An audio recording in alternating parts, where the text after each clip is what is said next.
nonprofit funding cobbled together from local St. Louis.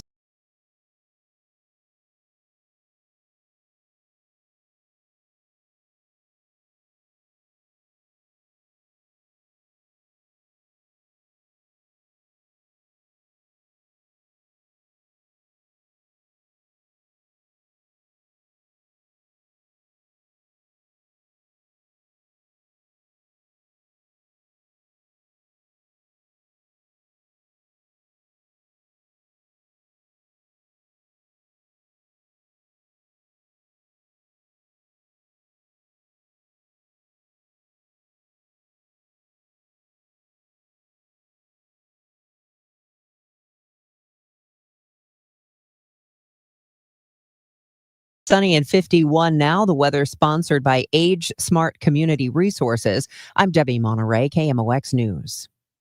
1 in 4 employees is also a caregiver. The CARES program connects them with expert support, helping reduce stress, boost retention, and save your business money. Learn more at agesmart.org or call 618-222-2561, serving 7 counties in Southwest Illinois. Chris Rongey, Amy Marks Kors, The Chris and Amy Show. Check it out. St. Louis, Mound City. We are going to have a great day today On 104.1 FM. Let's take it from the top. KMOX. It is Monday, and I am glad to be at work. It's You a think great I'm Monday. joking, but I'm not. I'm happy to be here. Are you Well, happy to be here? I'm thrilled. Good. I'm thrilled to death. And let me just tell you one thing, because we complained about the heat quite a bit. Ladies and gentlemen, Let's go. not only am I wearing a sweater, but guess what I did? I don't want to brag, but I have a gas fireplace now. Oh. And I turned on the fireplace this morning. You did. Wow. Today is going to be Wow. the warmest day of the week, Let's go. and it's something like 72 degrees. but that's it's, like not, the it's high. not humid. No, it's It's- fantastic. It was 42 60s the this rest morning. of the week. I love it. Oh, opened the front door. Opened the front door and turned on the gas fireplace. And I thought, this is where it's at. And I've got my Christmas mug because it's Christmas. Fall weather is late, but it is here. Thank you. Thank you. Thank you. Thank you. Thank you. Thank you. Yes, let's John go. Kelly doing great in LA. Well, of course he is. Man, It's Los Angeles. what a Good gig. for him.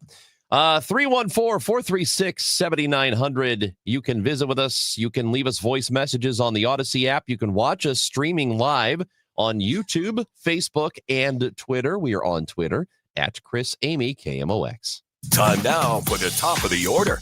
The top 3 stories everyone will be talking about. Well, despite the government shutdown, the Gateway Arch is reopening just for a limited time. However, because, Amy, it is the 60th anniversary of the Arch. Wow. 60. Is it anniversary or birthday? Does an arch get to be born? Well, It's also the 100th anniversary of KMOX. it is. It is. Monumental year for us. Huge year. You want to stay tuned. We're going to have parties all year long. Yeah. It's going to Streamers. be off the chain, probably. Okay. We're not sure. Thousands turned out for St. Louis's No Kings rally on Saturday, despite the rain. I saw them. I was driving down Highway 40.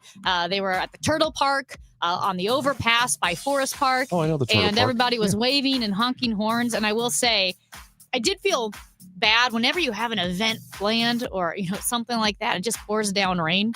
But good on them. They were out there in the rain. City SC ended their season, but they got some good news. Roman Berkey has a contract extension. Roman Berkey, like the goaltenders. He is re-signing through 2027, like the hockey goaltenders. It's always Roman. Martin Brodeur. That's right. I don't think he is signed. Roman Turek. Well, he is signed through 2027. Also, Mizzou beat Auburn in double overtime, and they are number 15 in the country now. And they've got game day, ESPN game day. They take on Vanderbilt next weekend this weekend coming up. So big game for Mizzou. A couple of ranked teams. Vandy's 10. Mizzou is 15. Having a pretty good year. Yeah. How do you feel about Vandy being 10? Good for them. It's the first time they're in the top 10 since the 40s. Yes, in Indiana. It's awesome. Right since World War II. Amazing. No, That's I think it's unbelievable. cool. Yeah, and I think they're having a lot of fun. One of my very best friends in the world is a Vanderbilt grad, and so she made the trip to Nashville this past weekend for the Vandy game. And I swear, I called her. I didn't know she was there. And she's like, "Hey, me, I'm at the Vanderbilt game." She goes, "The last time I was here, I was wearing pantyhose and heels." I said, "What?"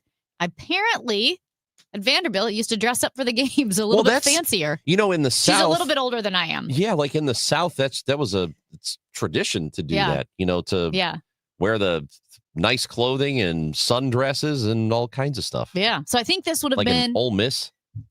Oh, yeah. Well, and I know there's like different types of dressing up, but this was old school dress up. So she is 62. So whatever that would have put her going to Vanderbilt, it was the pantyhose and pearls days, which is kind of funny. Is it? I think we should go back to it. Pantyhose? Well, no. As long as men have to wear pantyhose too. Are they uncomfortable? I've never worn them, but I think You've they are. never worn them? No, Oh. I think thankfully millennials said we're not doing it. Yeah. Now I have worn tights, which are warmer in the winter. Tights can be nice, but pantyhose, I mean, yeah, So it's just like thin tights. often think about whenever you see videos from like footage from like the 60s. Yeah. People going to baseball games, in August and thinking about what it was like in St. Louis or what it must have been like to wear wool pants and people have jackets and hats on. So thinking, oh my God, this just has to be miserable. I will say this. I would love if the St. Louis Blues brought back an old school hockey game night, like a theme night where all the men wore suits to the game. And then the ladies dressed up as well. Is that what used to happen in hockey games? Oh, suit and tie, baby. Really? Yes. That I've never seen any. Yeah, I've never noticed you that. go back to the hockey games like the 50s, the 60s. Every single person is dressed up. The women have pearls. The men are in suits and ties. See, I didn't know that. I thought they've been wearing jean shorts since the 50s. I thought people mullets and jorts. Yes, cutoff shirts, jean shorts. That's a great point, That's what I thought the hockey attire always has been. Really did take a hard left turn. You went from suit and tie to mullet and jorts. Yeah, at least it makes sense in the summer when you're watching baseball, when it is 1,000,000 degrees outside, that you're no longer wearing the wool pants and the, your shoes, your Oxfords and your wool jacket like people used to do. It makes sense to not do that. It's disgusting here in the summer, in August. It is awful. So why wouldn't you wear shorts? Yeah. Right? So that makes functional sense. It doesn't make a whole lot of sense to, the hard left turn that we took for hockey games. Yeah, no, and people were wearing suits even in the 80s, not exclusively, but at hockey games. But it's also cooler. To me, the baseball game, you would see the guys with their shirt sleeves rolled up because, like you mentioned, it was 100 degrees outside. But I do think maybe we can get this going. Maybe this should be our new mission. So you have sent me the photo that you're talking about. What year is this from? Because it is from behind the goal, or it's a shot of behind the goal, and it is a Blues game. Yeah. And everybody's in a suit and tie or a dress. Everybody. I know, it's unbelievable. What year is that? Well, I honestly I didn't know that Look, that's how it was. Look at the goalie. Well, the goalie has no face mask. That's right. So it's been a while. It's been a long. Maybe this isn't a Blues game, is it? No, it's probably not. But at any rate, I see one looks like person. a Rangers game almost. There is one guy in the stands who is smoking a cigarette, and he does not. He's directly behind the goal. He is smoking a cigarette and does not have a tie on. Yeah. So this guy has he's the least classy of the bunch. But it's wild to me that we used to just do that all the time, getting dressed up for everything. I do think we have swung a little too far in the other direction when you start. And now I sound like an old man saying, get off my lawn. But the pajamas on airplanes and the pajama pants at the grocery store does bother me. Why? It's too casual. Why? Put a little effort into it. Why? You go in, you get what you need, you leave. Again, it just goes against my sensibilities. I feel like I've said this before. My people are in Zurich. A lot of brown trousers, a lot of scarves and sweaters. You know what they don't have in Switzerland? Athleisure wear. They don't wear it. Tights, leggings, not considered appropriate attire. Well, thankfully, in America, it is considered appropriate attire. That's why you had the No Kings protest, that's so you right. can wear Just athleisure. wear whatever the hell you want to the grocery store. It doesn't bother you a little bit? No, not even a little. Pajama pants on a plane? On a plane? Yeah. No, be comfortable. You can be comfortable in a nice pair of stretchy joggers. Okay. But you can also be comfortable in pajama pants if you want. Do you wear pajama pants still on a plane? I don't. But do you? Do you? No, of course not. Oh. Yeah. If everybody wants, do what you want. Of the three of us, Ron is definitely Just the cover most it. Look, casual. I have one rule for you. If you're getting on the plane, cover up your bits. If your bits are covered, I don't care what you do. And don't smell. They won't let you on the plane Don't smell. if you're too uncovered. Right. Don't smell, have your bits covered, and everything is fine. Okay. Amy, this is completely off topic, but I'm bringing this to you right now because it appears to be breaking news. Okay. Guess who is coming to Stiefel Theater January 16th? You're going to be very happy about this. Is it a comedian? It is a comedian. You're going to be very happy about this. It's not John Mulaney. It is John Mulaney. It is John Mulaney. John Mulaney. What? This is Live Nation has announced that John Mulaney will be at Stiefel Theater January 16th. Do you know where I will be on January 16th? At Stiefel Theater? That's right. I know you love John Mulaney. Right. Yeah. He's pretty funny. Yeah. So good for you. I laughed so hard at the last John Mulaney concert. Guess who I went to the concert with? Our show. Debbie Monterey. Oh. We saw John Mulaney together. That's fantastic. That's right. And my friend Megan and Chris and I laughed so hard that I thought I was going to die. I didn't have time to inhale. That might be the hardest I've ever laughed. Also, apropos of nothing, since we are selecting our topics out of left field, I do have a question. Watched a lot of cold baseball this weekend. Mm-hmm. I love cold baseball. You love cold baseball. I am cheering for Toronto. I love Toronto. Okay. And I like, I don't know, there's something about the Blue Jays. So here's the thing. It's really random to me that you have the entire Major League Baseball and every team is from the U.S. except for one rando Canadian team. Now, if the National Hockey League were exclusively within the territories of Canada, except for one random American team, let's say out of New York, would all of the United States root for the American team despite the rivalries with New York in other sports? Because here's the thing. We know Vancouver, Montreal, Winnipeg, Ottawa, and Toronto, they all hate each other, right? There was a guy from Winnipeg who flew to Boston and bought tickets to the Boston-Toronto game just to boo Toronto at the game.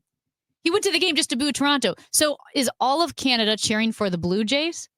Or no, because Winnipeg fans still hate Toronto, the city? It's a very good question. I'm going to find out. I'm going to reach out to my peeps in Winnipeg. Well, so let us know if you think that that's what we would be doing. Would we be rooting for the single American team? I have my theory on it. I think that, or my hypothesis, I believe that we wouldn't pay attention to it at all because we tend to only like stuff that we have here. We don't really care about anything that happens anywhere else. But let's say it is one of, I don't want to pick, rugby is still a growing sport, but most people don't follow rugby. This is a major sport. This is Major League Baseball. What if the National Hockey League were entirely in Canada except for one random American team? It's an interesting thought. It'd be weird. Let us know. 314-436-7900. By the way, there is a Game 7 ALCS tonight. Yes, Two Monday Night Football games. Yes, there is. 2 Monday Night Football games and the ALCS Game 7. The winner goes to get beaten by the Dodgers. Well, and we'll talk about that. Oh, my God, Shohei Ohtani. One guy on the Dodgers? God, that guy. I felt like this. You can't beat Shohei Ohtani, much less all of the Dodgers put together. Right. Just an incredible. We'll talk sports with Matt Pauley at 10:30. That is coming up on the show today. We appreciate you being with us. Chris and Amy, 104.1 FM, KMOX. Hey, guys, Kevin Wheeler here, and I just wanted to let you know that FanDuel, America's #1 sportsbook, is coming to Missouri. On December 1st, you'll finally be able to bet on all your favorite teams in all your favorite sports. And with FanDuel, there are just so many ways for you to get in on the action. And you can check it out at FanDuel.com/Missouri, where you can download the app. You can bet on everything from the money line to over-unders to which team's going to win it all on a futures bet. Plus, with live betting, you can pick which player is going to score the next touchdown or which player is going to hit the next home run and the one after that and the one after that and so on. And I've been with FanDuel since the very beginning. I've been using the FanDuel Sportsbook app for years when I've been in states that allow me to play, and it's a blast. It's super easy, just as easy to get your money out as it is to put your money in, by the way. So see for yourself why FanDuel is America's #1 sportsbook. Visit FanDuel.com/Missouri to download the app. FanDuel, play your game. 21 and older, present in Missouri. Gambling problem? Call 1-800-GAMBLER. Hi, I'm Nancy Cartwright. You may know me better as the voice of Bart Simpson. On Simpsons Declassified, we're diving into the mysteries that keep the Simpsons forever young. Have you ever wondered how the Simpsons regularly predicts future events? Who better to ask than the show's creators, performers, and writers, the celebrity guests? Be sure to follow and listen to Simpsons Declassified wherever you get your podcasts. Debt payments keeping you up at night? Credit cards, medical bills, personal loans. If you owe more than $10,000 in unsecured debt, we can help you settle for less. At JG Wentworth, many clients cut their debt by up to 50% before fees, potentially saving thousands of dollars. Even if your credit is damaged, we can help. And remember, you don't pay us a dime unless we reduce your debt. Call 877-CASH-NOW. The call is free. The consultation is free. And the bigger your debt, the more we can help you save. Act now. If you owe $10,000 or more, call 877-CASH-NOW. That's 877-CASH-NOW.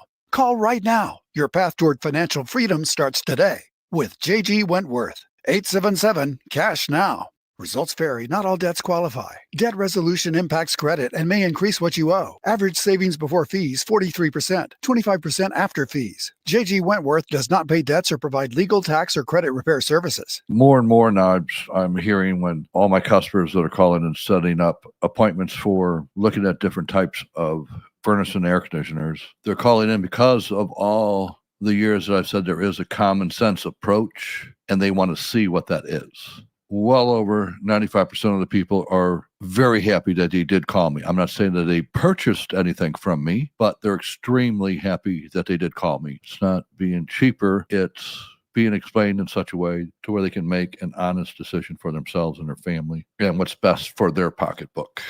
When you start getting prices for new furnace and air conditioners, call me. It's one easy number, Missouri and Illinois. Again, Missouri and Illinois, 314-293-2600. Again, that's 314-293-2600. Or on the internet, it is bartinman.com. That's Bart with a B, Inman with an I.com.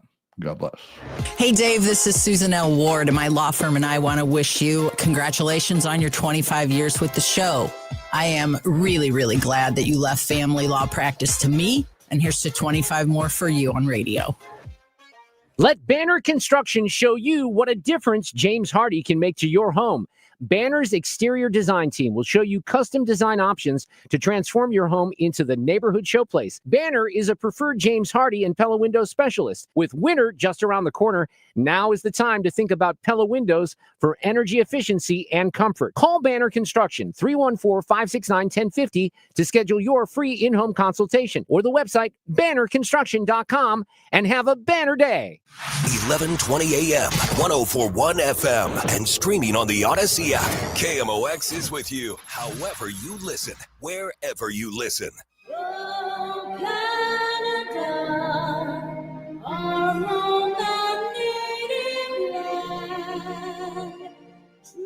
Look, I'm sorry, but Song it's slaps. just, it is I love America. I love this country. Yeah. Our national anthem, mid. Well, it's hard to sing. It's difficult it is. to It should be easier to sing like "Oh Canada," which is a fantastic and far superior national anthem. Well, okay. It just I am capable of being critical. And we should all keep an open mind. And just because it is ours does not mean it's best. Okay. That national anthem slaps so hard that I cannot, when I hear it, I want to listen to the entire thing. I would have gone through the entire segment just listening to "Oh Canada." Okay, listen, I'm not going to be quite so unequivocally provocative, incendiary, controversial. Sorry. However, it's just better. "Oh Canada" is a banger. That version was a bit formal. I kind of like maybe a little more, I don't know, like an acoustic guitar version of "Oh Canada Slaps." I'd listen to that in the car. I like that it's accessible. I feel like we live in a democracy, so our national anthem should be a little bit more accessible vocally. It is. And I agree with you. You're totally right. It is difficult to sing. There are a couple of parts that are just impossible. And if you're not really, really good at singing, you should not try. So we had the conversation about Toronto and how there's just one baseball team in Canada. Yeah. And how it seems, we think, Canada is rooting for Toronto in the ALCS Game 7 tonight. Would we do the same thing if there were only one NHL team in the country? And if it was in, say, New York or LA or something like that? William joins us on KMOX. Good morning, William. Good morning. Great show as always, guys. So 48 years ago, baseball gave birth to two franchises, okay? Toronto and Seattle. I used to live in Seattle, used to do mortgages up there. Beautiful city, probably the most beautiful city in America. I'm rooting for them, but I do think all of Canada is going to be rooting for the Blue Jays because honestly, Toronto hasn't won anything. Okay, they haven't won a cup in what, 50 years? 60 something. So right, so there's really no bitterness up there. I think there's a lot of love in Canada. Okay, but there could be some Winnipeg fans that do hate Toronto. I mean, does Toronto care about the NBA championship? Because it wasn't that long ago. They won like 6 years ago. Yes, I think they do because that's country pride. That was a great team. They had Vince Carter. Yeah. I think the Raptors are loved. I think the Blue Jays are loved. And obviously the Leafs are loved, kind of like the Cubs, because they haven't won. And they haven't won forever. Okay. Well, William, appreciate the phone call. So maybe that's 1967, the last time the Toronto Maple Leafs won the Cup. I forgot about the NBA victory. That's a big one. Is there only one Canadian NBA team? Is there a Vancouver team? No, there's not. Okay. Well, okay. They used to be the about Grizzlies, that. right? Wasn't the Vancouver Grizzlies? Am I making that up? Probably. Well, I reached out to my contact, Ken. Ken? He's in Winnipeg. Yeah. Waiting to hear back from Ken in Winnipeg. You know, Winnipeg is our sister city. It's called the Gateway to the West and also the River City. That is right. That's one reason why we should continue to hate them. Also, Winnipeg, as I mentioned, really, really disparages Toronto. Who's disparaging them? Winnipeg. Winnipeg does? Yeah. Why?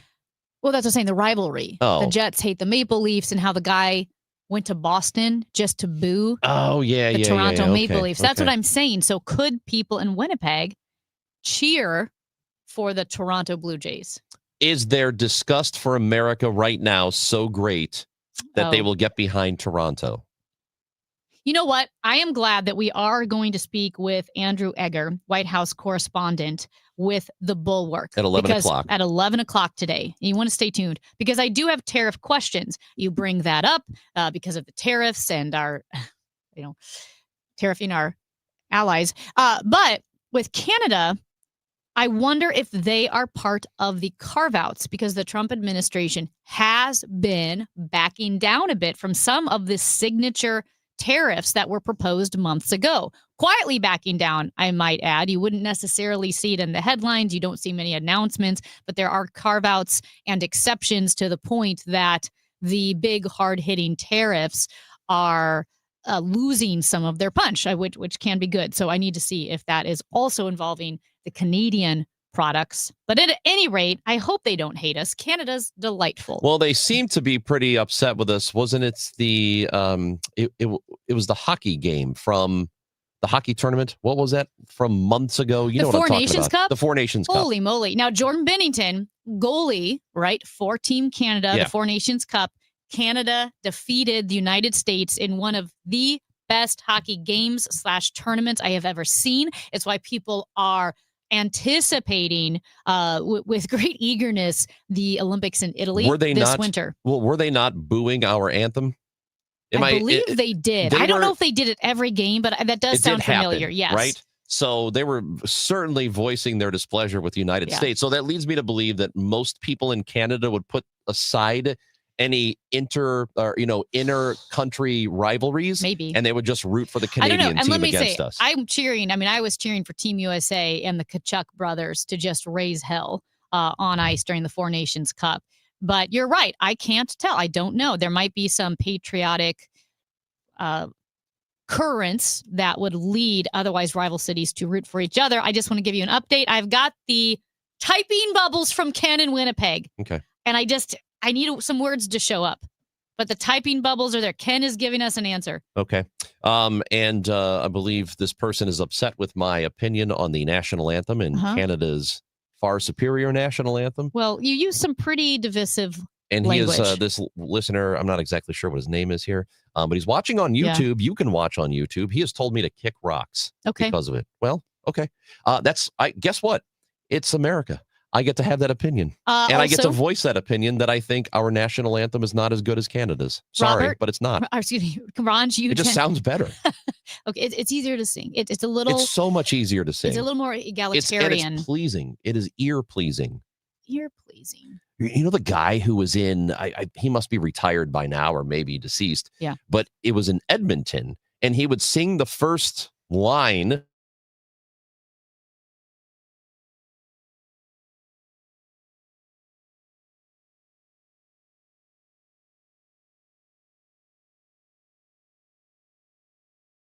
Just fantastic. Quick note as we go to break. Robert wants to say Bears 4-2. Ranji's head is getting so big, I don't know how it fits in his new car. Oh, okay. The Bears are 4-2. We'll get to that. We're going to get to that, Robert. Don't you worry. It's been a big last few weeks.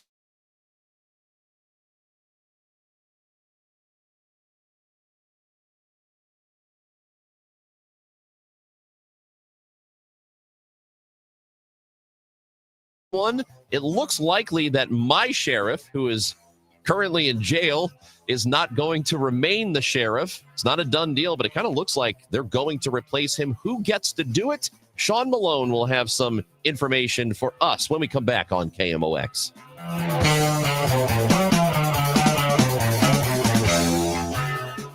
It's time for a $98 furnace tune-up. Hey guys, Dave Glover here from the Dave Glover Show. So, what is my show? My show is 4 different people living 4 different lives, all coming together every day between 1 p.m. and 5 p.m. to talk about life, actual life, not so much headlines or did you see what Trump did today or XYZ. Never predictable because I never know what I'm going to talk about from one segment to the next. So it truly is unique and unpredictable. Join us. 104.1 FM, KMOX. Hi, this is Charlie Brennan. Did you know that warmer weather can have an impact on people with dry eye and who experience itchy, scratchy eyes? The heat makes tear production more important. Tears are essential for overall eye health and clear vision. Without good tear production, our eyes can become inflamed, irritated, and damaged. And those conditions can sometimes be difficult to reverse. It's important to see the doctors at Ophthalmology Associates if you're experiencing any eye discomfort due to the weather. Call today at 314-966-5000. Make an appointment with doctors Greg Birdie, Ranjan Malhotra, Robert Brusati, and Andrew Royer. They're known as the doctor's doctors because more than 250 local doctors are their patients. In Sullivan, St. Peter's, and at their main headquarters, 270 in Manchester. Call 314-966-5000 or online, youridoc.com. Now, KMOX weather from the Saliga Heating and Cooling Weather Desk.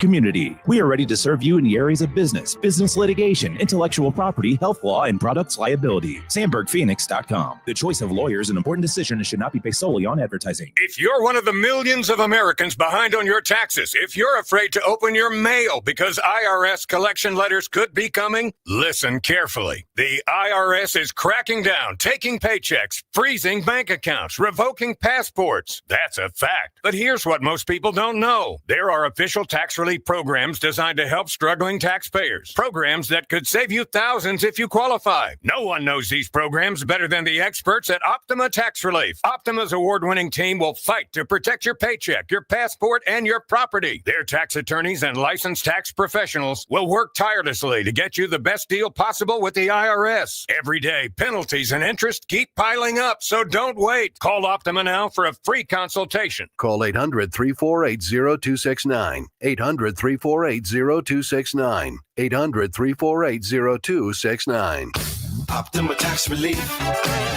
Some restrictions apply. For complete details, please visit OptimaTaxRelief.com. Many of you know that my inspiration for becoming an accident attorney was my brother Tim, who was rendered a quadriplegic at age 18.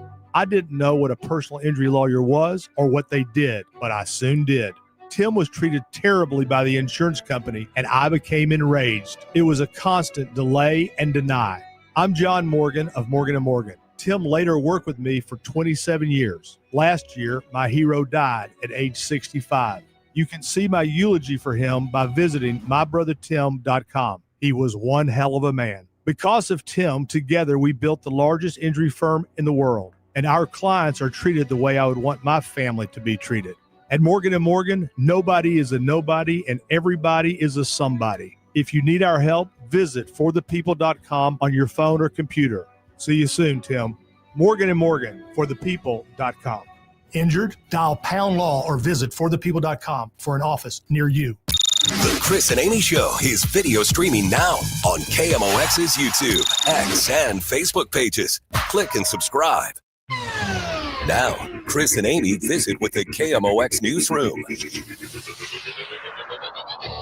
Yeah, it's Sean Malone. He is here, KMOX reporter, joins us in studio. We know that Sheriff Alfred Montgomery is currently in jail, the sheriff of St. Louis. The Gray Bar Motel. Because he has done some things incorrectly. I believe they are just clerical errors. At any rate, he is in jail. The golden dice. So the likelihood is detaining the deputy commissioner of the St. Louis City Justice Center was a clerical error. It was a huge mistake. Having his deputies pick up his kids. This has been blown out of proportion. So he is currently in jail, and the likelihood is that he's not going to continue to be the sheriff for very much longer. We don't know how long that is, but there's some dispute over who gets to decide who the next sheriff is. Is it the city? Is it the board of aldermen? Is it the governor? We don't really know, but we do have Sean Malone in from the newsroom to tell us who it is. What's going on, Sean? What do we know? Well, much like I'm not responsible for the sheriff being behind bars, I don't know for sure who gets to choose the next sheriff of the city of St. Louis. The board of aldermen say it's them who gets to choose the next sheriff, and they're already planning for, well, as you said, what kind of appears like an inevitability that the sheriff's office at the top will be vacant and someone will need to be selected to replace it. So if and when a vacancy arises, the Board of Aldermen will have a meeting with the Public Safety Committee to pick the next interim sheriff. And within 10 Tuesdays, they'll also have a resolution, have a vote within 10 Tuesdays, a special election. I thought 10 Tuesdays was interesting. It's interesting that it's election day, but it was okay, that's an interesting timeline. Heard that on TIAM this morning. Yeah, I like the 10 Tuesdays. Instead of just the next regular election cycle, that, you know, obviously if it's one of those where if he were to get removed from office in a month from now, you're not going to turn, or less than a month from now at this point, you're not going to turn around and be like, all right, first Tuesday in November, first Tuesday after the first Monday, whatever that technicality is, not going to have an election that quick, but you'd think some regular timeline. Anyway, that's what the Board of Aldermen says they plan to do, because they believe it is them who gets to choose the next sheriff. The governor believes, or the attorney general at least believes, the governor gets to choose the next sheriff. And this is kind of similar to what we saw play out in St. Louis County not too long ago when figuring out who gets to replace Wesley Bell. St. Louis County Executive Sam Page said it was him, the local office, that gets to do it. The governor said, no, we get to choose. And eventually the governor won that one out. Because also, just to clarify, the governor also, not Kehoe, but it was Parson at the time, chose the new St. Louis City Circuit Attorney to replace Kim Gardner. His selection was Gabe Gore. Yes. And so what's interesting with this is it kind of creates a gray area, because with Gabe Gore with Melissa Price Smith, the argument from the governor's office in terms of picking the replacement was that this is, although it is a countywide elected position, this is a state position because they are prosecuting on behalf of the state. It's the state's laws that they're arguing and prosecuting. So that was the argument there that they had. You don't necessarily have that with the sheriff's position, though. The sheriff, as we've talked about before, it's a glorified title. But at the end of the day, you're in charge of security for the courthouses downtown and a few extra transporting detainees and a few extra activities as well. But really, at the end of the day, it doesn't do much state business. It's more of the local business since they're not even operating the jail at the end of the day. I will say, if this responsibility falls on the Board of Aldermen, should they exempt the alderman who endorsed Sheriff Alfred Montgomery in the first place? Because apparently, whether it was personal vendetta against Sheriff Vernon Betts or whatever it was, Alfred Montgomery had the support of some members of the Board of Aldermen. So now we trust them to pick another guy? I mean, who are you going to go with at the end of the day? I don't recall who Mayor Kara Spencer endorsed, but Mayor Tashara Jones, I know, endorsed Alfred Montgomery. If she was the mayor, and the mayor, I haven't had a chance to speak with the mayor's office on this. I know other reporting is saying the mayor wants to work with the governor to find a selection, but if the mayor was a supporter of Alfred Montgomery, should the mayor not have a say? If the governor was a supporter of Alfred Montgomery, should they have a say? You know, you can kind of go down that rabbit hole of, okay, you had a bad endorsement. Even if you thought Alfred Montgomery was not a good candidate for office, I don't think anyone would be predicting he'd find himself in jail within his first year. Google would be in office. I don't think anyone thought it would be this bad, no matter how much of an anti-Montgomery, pro-Betts supporter you might have been. But at the end of the day, you know, the elected officials, whether it's the statewide, citywide, or the alderman and ward-wide, someone is going to choose the next sheriff. And it'll be interesting to see if, you know, again, surrounding a position that is in charge of security for the courts has so much more drama around picking who the next person is going to be. Now, at the end of the day, could Kehoe be on the same page with the mayor? Could the mayor and the Board of Aldermen all be on the same page? Or, you know what, we like this person for the interim. Then maybe, you know, it's not as dramatic as this could be setting up. But if they all have differences of who they believe should be in charge at the end of the day, we could be setting ourselves up for a fight to see who is the interim sheriff for 10 weeks until there is a special election. So let's get to the sheriff who is in jail. Again, how long is this going to go on? Where he's just there and sort of, when you're in jail, you're in limbo. So you would think they'd want to expedite this. Outside of an appeal, which I have not seen if they have a hearing yet for the appeal. I imagine they've filed it already at this point. I'd be shocked if they didn't. He's going to be there for quite some time because there is no trial yet scheduled for this. The misdemeanor turned now felony with his actions while on bond that has led to his bond being revoked. It's not like now in terms of his position as sheriff, that could be resolved pretty quickly in 9 days. In fact, there's a hearing coming up. They're going to take up motion for summary judgment in that hearing. This is the quo warranto hearing, and the judge can look at the evidence and say, yeah, I see the videotape. You detained the deputy commissioner of the jail, which is outside of your responsibility. So I don't need to go to trial on this. That's enough for you to be removed from office. So we could find out as early as the 9th whether or not there is a vacancy in terms of when Alfred Montgomery gets out of jail. Who knows? It's if the appeal is not successful, it's whenever he gets a trial. Now, I know this morning, did you reach out to the Attorney General, Catherine Hanaway, for a statement? I did on Friday. I did not hear back. And I remember hearing that. Now, I know the Attorney General is being sworn in about 20 minutes in Jefferson City. So I didn't know if all of that. I'm not going to be able to make it there that quickly, unfortunately. So I think if you hurry, Sean, you could get a statement. But, you know, I don't know if something with that is why a statement was delayed. I don't know. Do you expect a statement? I'll probably follow up again because this, you know, especially now with the added dimension of the mayor wanting to work with the governor on finding a suitable replacement for sheriff for the city of St. Louis, probably reach out again and see if I can get even just the confirmation of, you know, because other media outlets have spoken to spoken to Catherine Hanaway. They've gotten that confirmation from her. If you can, or if she said that to them, if I could get that confirmation as well, just so I can independently report, like, yes, we believe the governor is the one that has the right to choose. That's really all I need from the attorney general at the end of the day. For the mayor, I'd like to have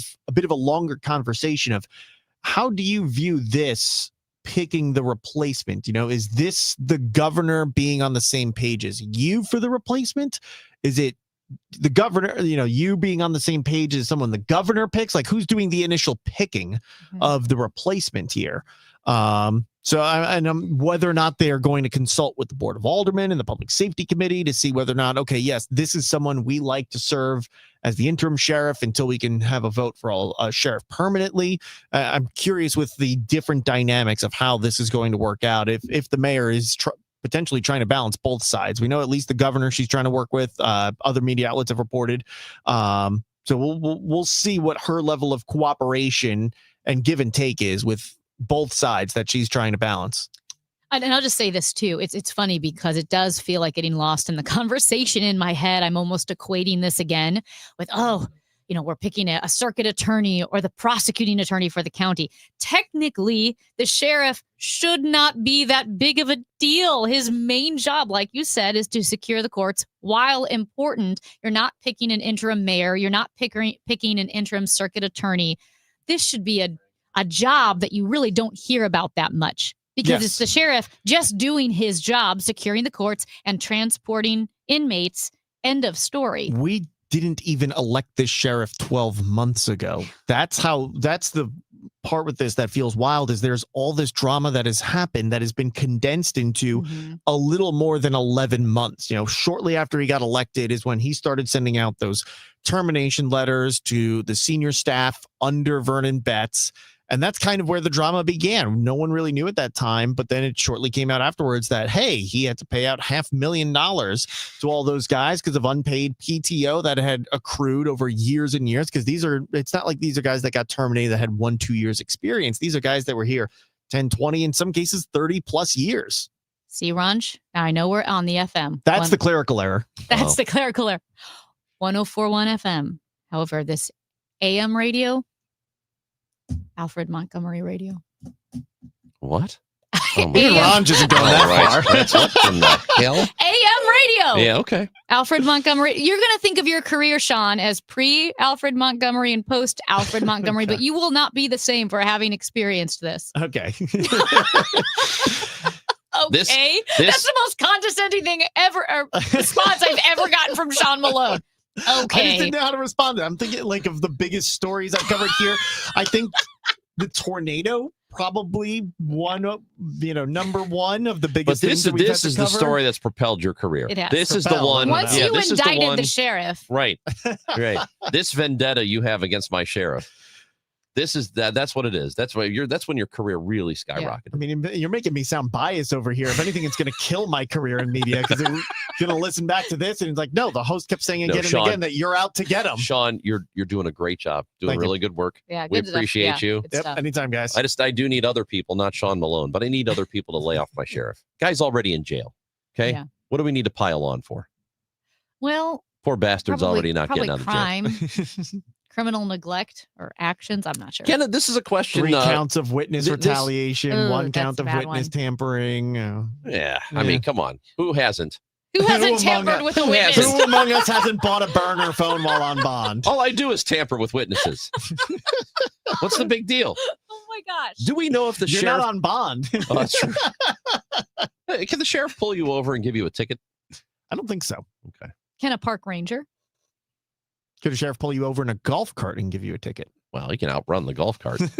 Or it will be stolen and end up in Granite City somehow.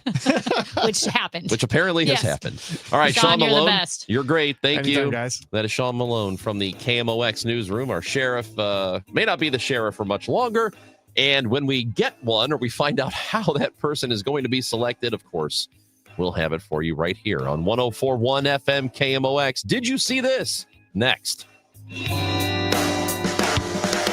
Glover here for my friends at Cantor Injury Law. Cantor is local, and we're here doing the work every day. We're right here in St. Louis, and we're ready to fight for you. CantorInjuryLaw.com or call 314-628-9999. The choice of a lawyer is an important decision and should not be solely based on advertisements. Hey, this is Charlie Brennan, along with Dr. Colleen Bosler and Dr. Adam Voss at the Audiology Center. When was the last time you really enjoyed a conversation without straining to hear? Charlie, so many people think hearing aids just make things louder. But that's old technology. Today's hearing aids do so much more. Exactly. With the dual chip technology, our hearing aids actually separate the speech from the background noise. Which means at a noisy restaurant, you'll hear your friends and family, not the clinking dishes. And the best part, your brain doesn't have to work overtime trying to fill in the blanks. So that keeps your mind sharp, your conversations easy, and your relationships stronger. Because hearing well isn't just about sound, it's about staying connected. Thanks, Doctor. Call the Audiology Center today to schedule your annual hearing evaluation.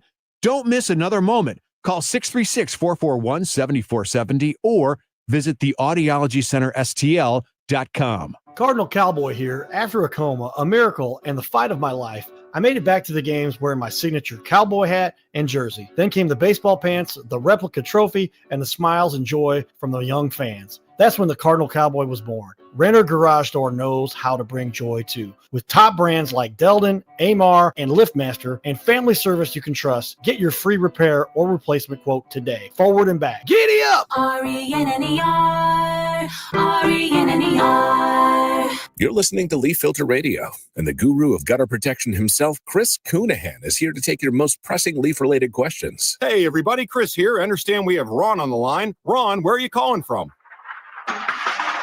Uh-oh. Ron, are you calling from a ladder? Well, I was. I wanted to ask Chris what I need to do to get my gutters ready to have Leaf Filter installed. Oh, Ron, you don't have to do anything. A Leaf Filter Trusted Pro will come out and clean out your gutters, realign and seal your gutters, and install Leaf Filter, America's #1 gutter protection system. So I didn't need to get on this ladder? Ron, Leaf Filter Trusted Pros are in your neighborhood and ready to help. Just visit leaffilter.com/deal to schedule your free gutter inspection and get up to 30% off. Thank goodness. What was that site? To get this special radio offer, go to leaffilter.com/deal for your free gutter inspection today and get up to 30% off. That's leaffilter.com/deal for up to 30% off. leaffilter.com/deal. See representative for warranty details. You know that expression, put a little spring in your step? Well, whoever said it must have been talking about Glide Step hands-free Skechers slip-ins. Because with Glide Step, you get a pillow-like soft landing, then an explosive takeoff. It makes walking feel effortless. So springy, it's almost like you're floating. And speaking of effortless, have you tried hands-free Skechers slip-ins technology? Just step in and instantly your shoes are on. No bending down and no touching. Try Glide Step hands-free Skechers slip-ins at a Skechers store, Skechers.com, or wherever stylish footwear is sold. Staples presents That Was Easy. So I'm opening my own coffee shop. I smell a caffeinated catastrophe. And I needed menu boards and banners printed. What you really needed was a reality check. Staples really came through. They printed menus and signs, even flyers in time for my grand opening. And that's when the other shoe dropped. Not quite. I got $125 off my custom print order. Cha-ching! For your business printing, Staples.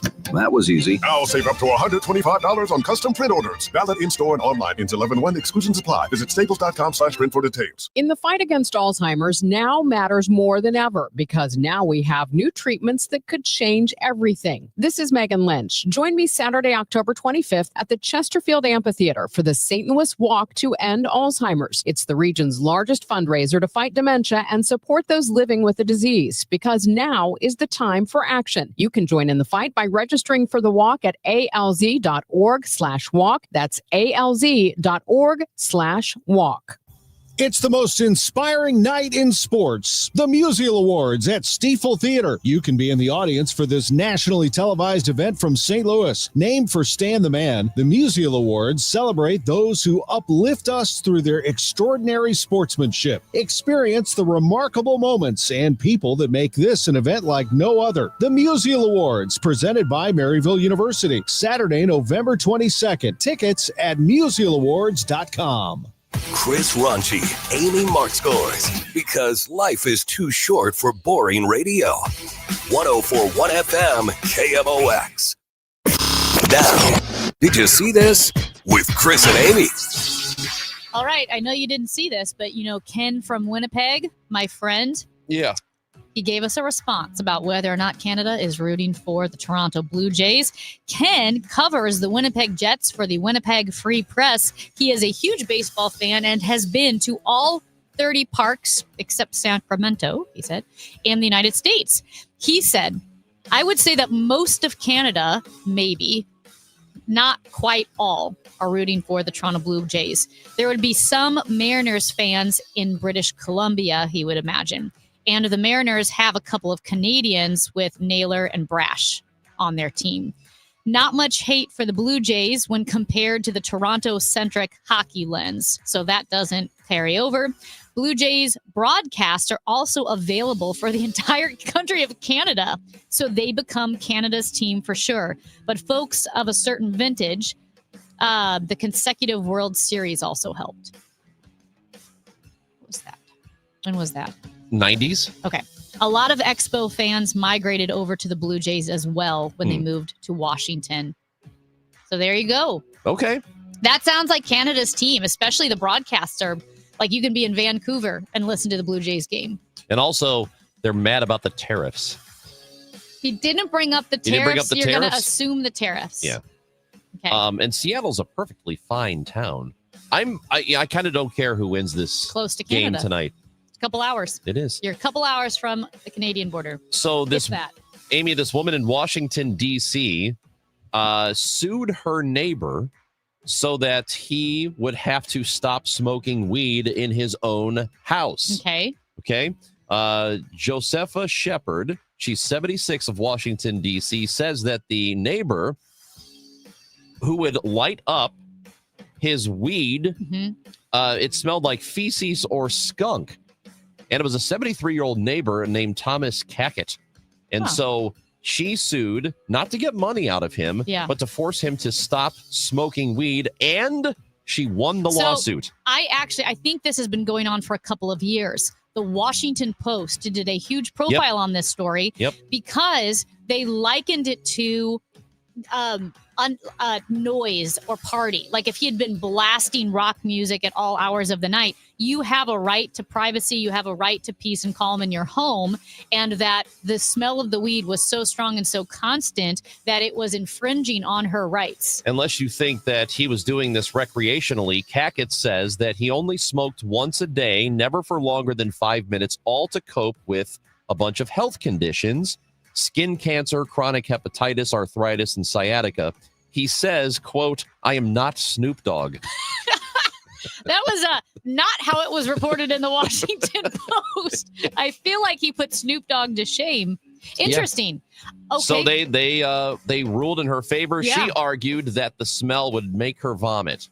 Yeah. In I her will own home. say, I actually believe it. My old apartment building, there was no smoking allowed, but my downstairs neighbors smoked weed all the time. It smelled so bad. I would get headaches, and I didn't really think there was anything I could do about it. But finally, I had a couple friends over, and one of my friends said, like, I'm going to throw up. I'm getting so sick. And she left. I mean, it ruined the evening. So I was able to call my landlord, and he said, it's a no smoking building. Right. That means right. weed and cigarettes. Yeah. But I get the vomit thing because I had a friend who had to leave, and I just had a horrible headache. It smelled so bad. Okay. This is pretty niche, but if you need to stick something to something. What? That's right. There is a website, thistothat.com, because people have a need to glue things to other things. Okay. And you attach blank to blank. And it's just like Google Translate, where you can fill in, translate French to English. Right now, I have attached wood to styrofoam, but you can attach styrofoam to rubber, and then you hit let's go, and it tells you the best glue and the best way to glue anything to anything else. Oh. Thistothat.com. I will say, not the most modern website. It's pretty bare bones. Okay. But yeah, But that's very informative. Yeah. How do you glue wood to styrofoam? This tells you how. Wow. Yeah. I kind of like this. What a great resource. I know it's how, and I love I their might just slogan. go home and just look at things that I want to glue together, even though I don't need to. Their slogan. I Because love this people idea. have a need to glue things to other things. Downtown St. Louis Restaurant Week starts today, Amy Marks Kors, and we've got joining us in studio next from Greater St. Louis Inc., Sarah Arnosky-Coe and John Elafras, who is with the Schlafly Tap Room. And both of them are going to join us. A bunch of restaurants downtown St. Louis are going to be participating, and we will tell you more about that when we come back on KMOX. Hey, this is Charlie Brennan. Have you noticed loose bricks or missing mortar around your house, on the walls, the patios, the walkways, the porch, or the chimneys? If so, you need to call Morelli Tuck Pointing. 314-645-1387. You might need one of two things: solid tuck pointing, the removal of old mortar with the replacement of new mortar throughout an entire wall or chimney, or maybe just spot tuck pointing. Spot tuck pointing involves the tuck pointing of a particular wall, a chimney, or other masonry surface in an area where it's needed the most. One example might be settlement cracks, usually found above or below windows or doorways. 314-645-1387. Call the company that the Brennans have called when we've needed tuck pointing. Morelli Tuck Pointing, the masonry specialists. Winner of the Angie's List Super Service Award every year since 2005. 314-645-1387, MorelliTuckPointing.com. Online threats? Then get an antivirus. It's the only online protection you will ever need. Disclaimer: an antivirus is just half protection online. It will not protect you from snoopers or encrypt your traffic. So get better online protection with NordVPN. NordVPN will encrypt your traffic, protect you from malware and phishing, and stop annoying ads. Save 77% on NordVPN and get 3 extra months. Are you having trouble hearing? Hearing loss can devastate the quality of your life. Now, there's an affordable fix for you or your loved one. Rated the best hearing aids of 2025 by Forbes Health, Audion Hearing has the highest quality hearing aids at the lowest prices, starting at just $98 a pair. I actually like them better than my old $5,000 hearing aids. I could not believe how my hearing and life changed. Join over 1 million happy customers by going to audionhearing.com. That's AUDIEN hearing.com. Mid-America's most trusted voice for news. KMOX AM St. Louis. KMOX FM Hazelwood. Always live on the free Odyssey app. Why do the national tax resolution firms need the tiny fine print at the bottom of all their TV ads? Hi, this is Lance Story with the Lance Story Law Firm. You don't hear fast-talking disclaimers in our ads because the claims we make are 100% transparent. The Lance Story Law Firm primarily focuses on one thing: IRS problems. And we're regulated by the Bar Association, and we have a AAA rating with the Better Business Bureau. IRS issues are serious legal issues. The Lance Story Law Firm has helped thousands of clients navigate the best resolution plans, and we tell you up front exactly how much it'll cost. Tax resolution law is all we do. So before you send money to some out-of-town, high-pressure salesperson, give us a call at the Lance Story Law Firm, located right here in St. Louis. Call today to schedule your free consultation with me, 314-260-6120, or visit LanceDruryLaw.com. The choice of a lawyer is an important decision and should not be based solely upon advertisements.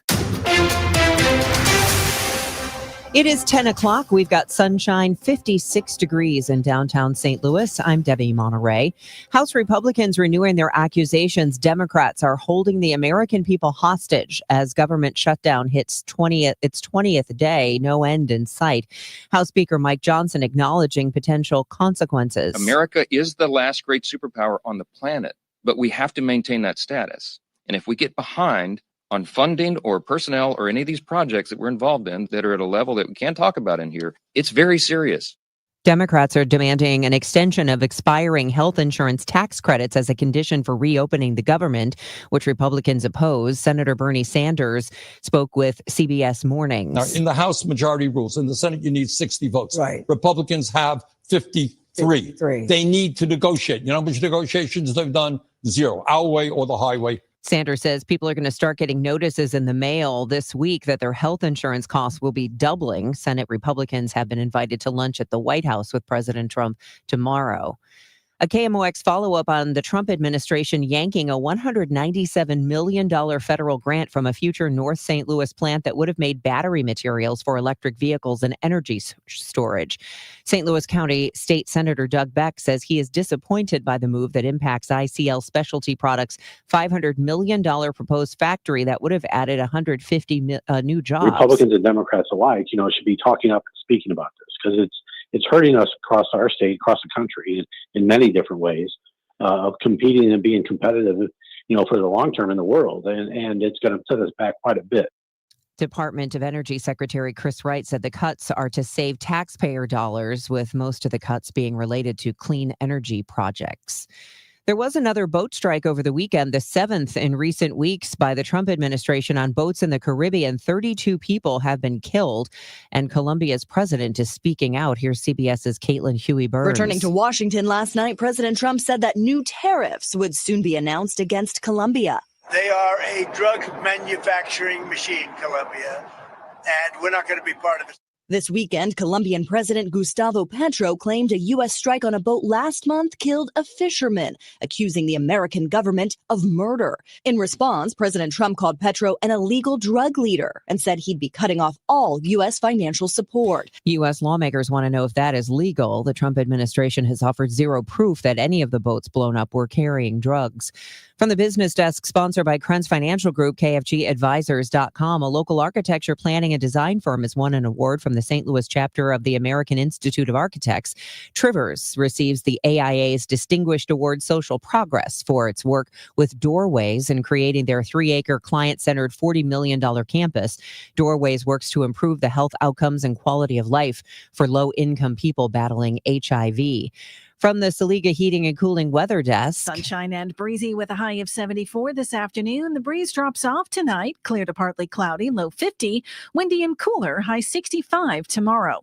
I'm AccuWeather meteorologist Heather Zaire on 104.1 FM KMOX. Sunny 56 degrees in downtown St. Louis. The weather sponsored by Financial and Tax Strategies. I'm Debbie Monterey, KMOX News. Retirement shouldn't feel like balancing a checkbook while blindfolded. I'm Gary Goldberg, and my team helps you see the big picture so you can retire younger, richer, and with less anxiety. Because guessing is not a strategy. Tune in to Wealth and Wisdom with Gary Goldberg Saturday mornings at 7 here on KMOX.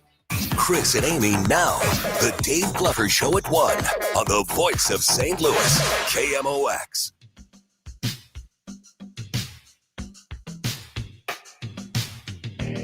Chris Ranji, Amy Mark Scores with you, and we are getting ready for Downtown St. Louis Restaurant Week. That returns October 20th through the 26th. And joining us now is Sarah Arneski-Coe, Vice President of Greater St. Louis, Inc., and John Ellafrost, Events Manager for Schlafly Tap Room. Thank you guys for joining us this morning. Yeah, good morning. Yeah, thanks for having us. Today's a big day, huh? Yeah. First day. Kicking it off. All right, so tell us about Restaurant Week. We know that clearly you're trying to highlight some of the great places we do have downtown. So what more should people know about it?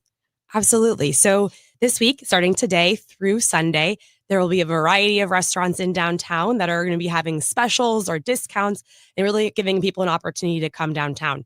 We know St. Louis has a great food scene, but we don't always think about downtown as the first place to go. So this is really an opportunity for people to maybe try something new or revisit something you haven't been to in a while. Yeah, looking at the restaurants here, obviously the Schlafly Tap Room. Obviously. I just want to throw that out there first, part of it, but also maybe some bars that places that people would think of with downtown, like the 360 Rooftop Bar that's downtown, Kimchi Guys on the Landing, also Sugar Fire Smokehouse, but maybe ones that people haven't been to in a while, like Blood and Sand or Clark and Bourbon, which is that really cool right next to, in Ballpark Village, right? The Lowe's Hotel. It's right there. And Idle Wolf at 21C Hotel. That one, I know. Hear a lot about that one. Gets people. I always say, like, how do you get people from the county to come down to the city? And you start spreading the word about these restaurants, and that's the number one way to do it. Yeah, I think so much of that is just people being surprised by the rich options that you have here in downtown. And again, the website has all of the wonderful specials that are listed. Amy went through some of them that are there, but we have 30 restaurants that are participating across downtown. And so it's a various list of whether there's certain items that they are highlighting or percentage off, like 20% off an item or 20% off the bill or whatever it is. Everything's different, right? Exactly. You do have some that have that traditional special where it's, lunch, two item lunch menu for $20. But I think given the variety of types of restaurants we have downtown and the way people dine downtown today, it didn't really fit the one size fits all. We really wanted to make sure that there were different options depending on the type of establishment. Website with all the information is dinedowntownsTL.com. You can go there and find out who's participating, like Schlafly Tap Room, which is, it's got to be doing great there with, John, with all of the soccer that just ended, the season just ended, but it's got to be a pretty big deal now, right? Oh, it's a huge deal. Yeah. We're right across the street. So before every game, we actually shut down the street and put out some beer tents and food and have a big pregame party. It's awesome. So City did end, but City 2 is in the playoffs and actually won yesterday. Yeah, so, I saw that. Yes, that won 3-0. So that's going to continue. We're going to, keep the party going. Yeah, the last time I went to a game, my friends did a tailgate in the parking lot there at Schlafly, and then I went inside just to check it out, packed. Just absolutely packed. Wall to wall. Yeah, it's awesome. John, and you would know this, experiencing it on a daily basis as you have your menu and the different beers that you offer.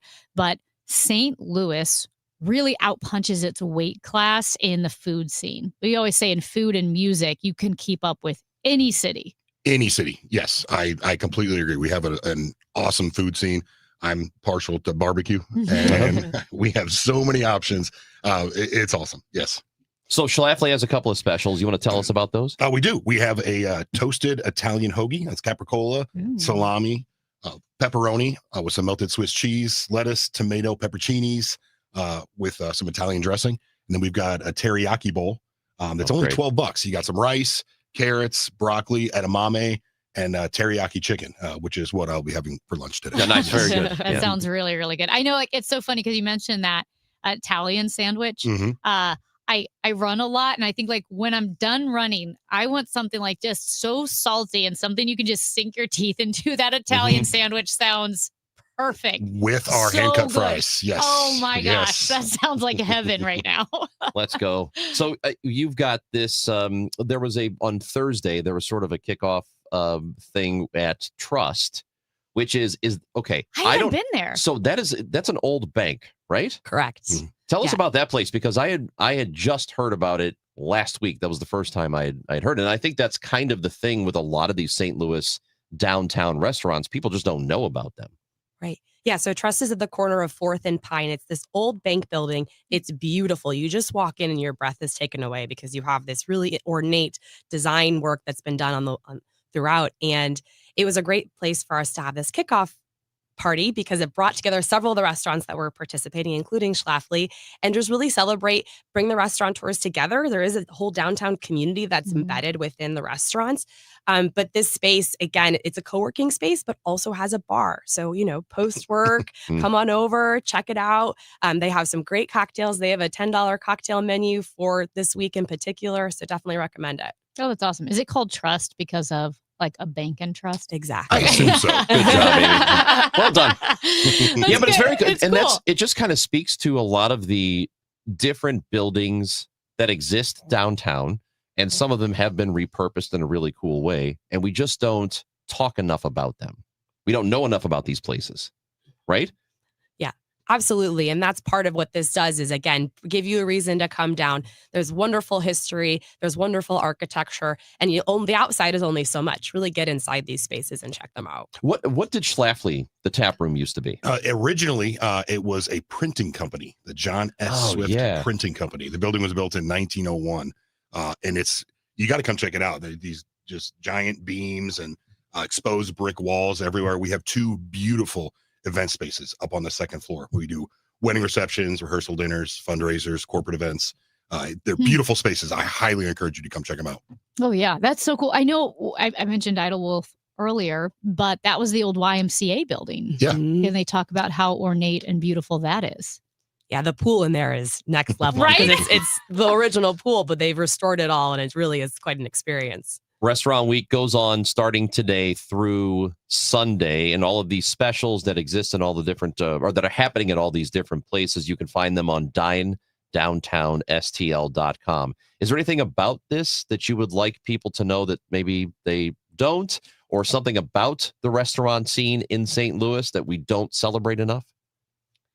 Oh, well, in order to participate, you don't need to download an app. You just have to come out, enjoy the restaurants, mention Downtown Restaurant Week, and there actually will be a QR code at each of the restaurants. If you scan, you also will be able to enter into a prize package provided by Explore St. Louis, who's been a great partner in this effort for us. But yeah, come downtown, come be delighted and surprised by what you have to not only see, as we discussed, but also definitely what you can eat. How many years has this week been going on? This is the third year. Kind of it took a hiatus during COVID. And this really, again, was an opportunity to help some of the restaurants bounce back after they didn't see as much business while folks were, experiencing the pandemic. And again, it just continues to build momentum every year. So we were talking earlier, or we mentioned earlier, the fact that the Gateway Arch is going to reopen for a short period of time, even though the government shutdown is happening at the moment.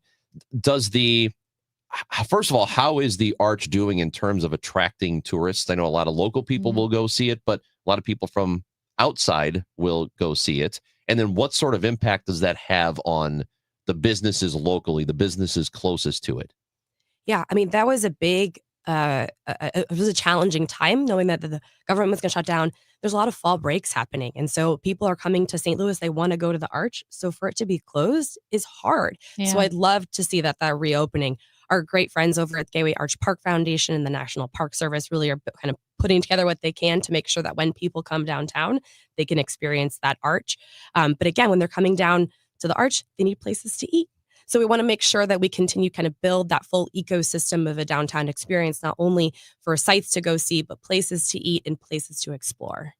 John, did you notice an influx of people, say, when we have events like the Frozen Four? Or maybe there's a Blues game. I know we're getting the U.S. figure skating championships. Oh, yeah. Do you guys see that really affect the restaurant business downtown? Oh, absolutely. Whenever there's anything in town like that. Blues games specifically, we get a huge crowd before and after Blues games. And yeah, like you said, when there's tournaments and everything anywhere in the city, we have a lot of hotels next to us and people need a place to eat. And so, they visit us among many of the other restaurants. How about concerts? Yeah. We have venues right next to us. The Hawthorne is just a couple blocks away from us, so we see a lot from that. We see a lot from Chaffetz, Enterprise, anywhere. Yeah. I feel like I've got a thing coming up at Hawthorne. Maybe we'll stop by Schlafly. Yeah, please too. do. It's a really cool part of the city that I don't think. Again, we talk a lot about how people even locally don't know much about what goes on downtown because they just don't want to come down here for various reasons. They don't like to pay for parking. They think it's dangerous, whatever it is. So is it difficult from your perspective, from either of you, and this question is for both of you, to try and change that, to get people to not be so afraid to come downtown? I mean, that's a good question. I have been working downtown for 15 years, and it's great. I mean, we're a major city. Every major city, has issues, but it's great because I see families, every day. There are plenty of people that know that it's not dangerous. It's totally fine. But we'll continue that way. Yeah. Yeah, I think the other piece to add on to that is, when you think about safety, there's a lot of different elements that go toward that. Yes, it's police, but it's also, we have our public safety ambassador program that provide extra eyes and ears on the street. It's, modifying the streets so that people drive more safely. You see a lot of improvements going in that are reducing the number of lanes or providing protected spaces for cyclists. You're also now having lots of events, which as Greater St. Louis Inc., we're really, really intentional of having events nearly every single day in downtown to give people a reason to come down, to bring more feet to the streets. And kind of when you start to combine all of that, plus you're supporting all of these restaurants and these other retailers, that's when you start to build a city. And I think it's a lot of pieces in place that are moving forward right now that just is going to continue to build over the next few years. As we say goodbye, I'll get your thoughts on this, Sarah. Are you excited about the modifications that are being made on Tucker to make it more pedestrian friendly so people can cross that artery to go to the Arch or wherever they're going? Yeah, we did public engagement for it's called the Design Downtown Plan, which was the St. Louis comprehensive plan for the downtown neighborhoods. And Tucker was the number one sore spot. And the concern for downtown was because it's so wide. It's wider than our highways. Mm-hmm. And so, the cycle track that's going to be added to the street definitely helps to reduce some of those lanes. It also increased access to buses. So the bus spaces are going to actually have their own platform that makes that safer. And that is not only exciting on its own, but it's also like the 5th or 6th street in the downtown area that's getting these improvements that, again, was really going to transform how you bike, walk, and drive through and to downtown. So it's a really exciting time. Sarah Onosky, Vice President of Greater St. Louis, Inc., and John Elefrost with Schlafly Tap Room. We appreciate you both coming in. Good luck this week and enjoy it. Thank you. Come meet with us. DineDowntownSTL.com. That's the website. Go there and you can find out who is participating in Downtown St. Louis Restaurant Week, which is going on now through Sunday. It's Chris and Amy on KMOX.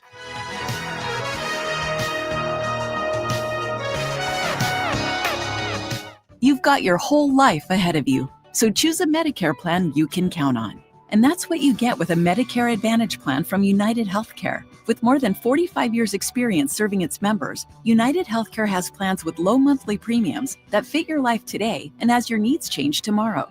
The Medicare annual enrollment period ends December 7th, so go to uhc.com/Medicare today.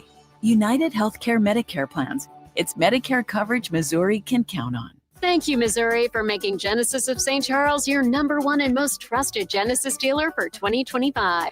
Thrilling offers for an unforgettable season are now here at Genesis of St. Charles. For a limited time only, get 0% APR for up to 60 months on all new Genesis models. You don't want to miss this one. These offers absolutely end October 31st. Visit genesisofstcharles.com today. Based on GMA sales records for 2024 on approved credit for Genesis Finance. See dealer for details. You're listening to Leaf Filter Radio, and the guru of gutter protection himself, Chris Coonahan, is here to take your most pressing leaf-related questions. Hey, everybody. Chris here. I understand we have Ron on the line. Ron, where are you calling from? Uh-oh. Ron, are you calling from a ladder? Well, I was. I wanted to ask Chris what I need to do to get my gutters ready to have Leaf Filter installed. Oh, Ron, you don't have to do anything. A Leaf Filter Trusted Pro will come out and clean out your gutters, realign and seal your gutters, and install Leaf Filter, America's #1 gutter protection system. So I didn't need to get on this ladder? Ron, Leaf Filter Trusted Pros are in your neighborhood and ready to help. Just visit leaffilter.com/deal to schedule your free gutter inspection and get up to 30% off. Thank goodness. What was that site? To get this special radio offer, go to leaffilter.com/deal for your free gutter inspection today and get up to 30% off. That's leaffilter.com/deal for up to 30% off. leaffilter.com/deal. See representative for warranty details. So you're thinking, great boat, 60 grand, but hey, we can have fun on the water. She's thinking, what, 3, maybe 4 months a year if we're lucky? You're thinking tow ropes and wakeboards. She's thinking granite countertops and undermount sinks. You're back to thinking about summers. But she's thinking about all year, every day, rain or shine. And she's also thinking 3 days and about half the cost. That's right, 3 days and half the cost. Your kitchen or bath can have a completely new look in just 3 days or less. Guaranteed. Top quality products and craftsmanship, 100% satisfaction guaranteed. And you and your family will enjoy it all year, day in and day out, with no tow ropes needed. Now, what are you thinking? Find out more about how your kitchen or bath can be the kitchen or bath of your dreams in just 3 days. Just visit 3daykitchen.com. That's 3daykitchen.com. 3-Day Kitchen and Bath. Celebrate the spooky season with Zero Res and get 3 rooms of carpet clean starting at just $129. Take 15% off your air duct and dryer vent cleaning. Book online at ZeroResSTL.com and take advantage of the huge savings. You asked, we delivered. KMOX, now on FM. Crystal clear sound at 104.1 FM. Column goes for a header, hard-fought play, and that'll do it. St. Louis City 3, Austin 1. heard some booing in there. Well, Were they booing the city team? I don't think so. I don't think that's what that was. But St. Louis City SC played its final game of the season, and they ended, well, the way you think they would. Want to tell us about that? Yeah. And so, my fellow Americans, ask not what your country can do for you. Ask what you can do for your country. It's one small step for man, one giant leap for mankind. Now you can get a delicious McRib sandwich with a large order of America's favorite fries and a medium Coke.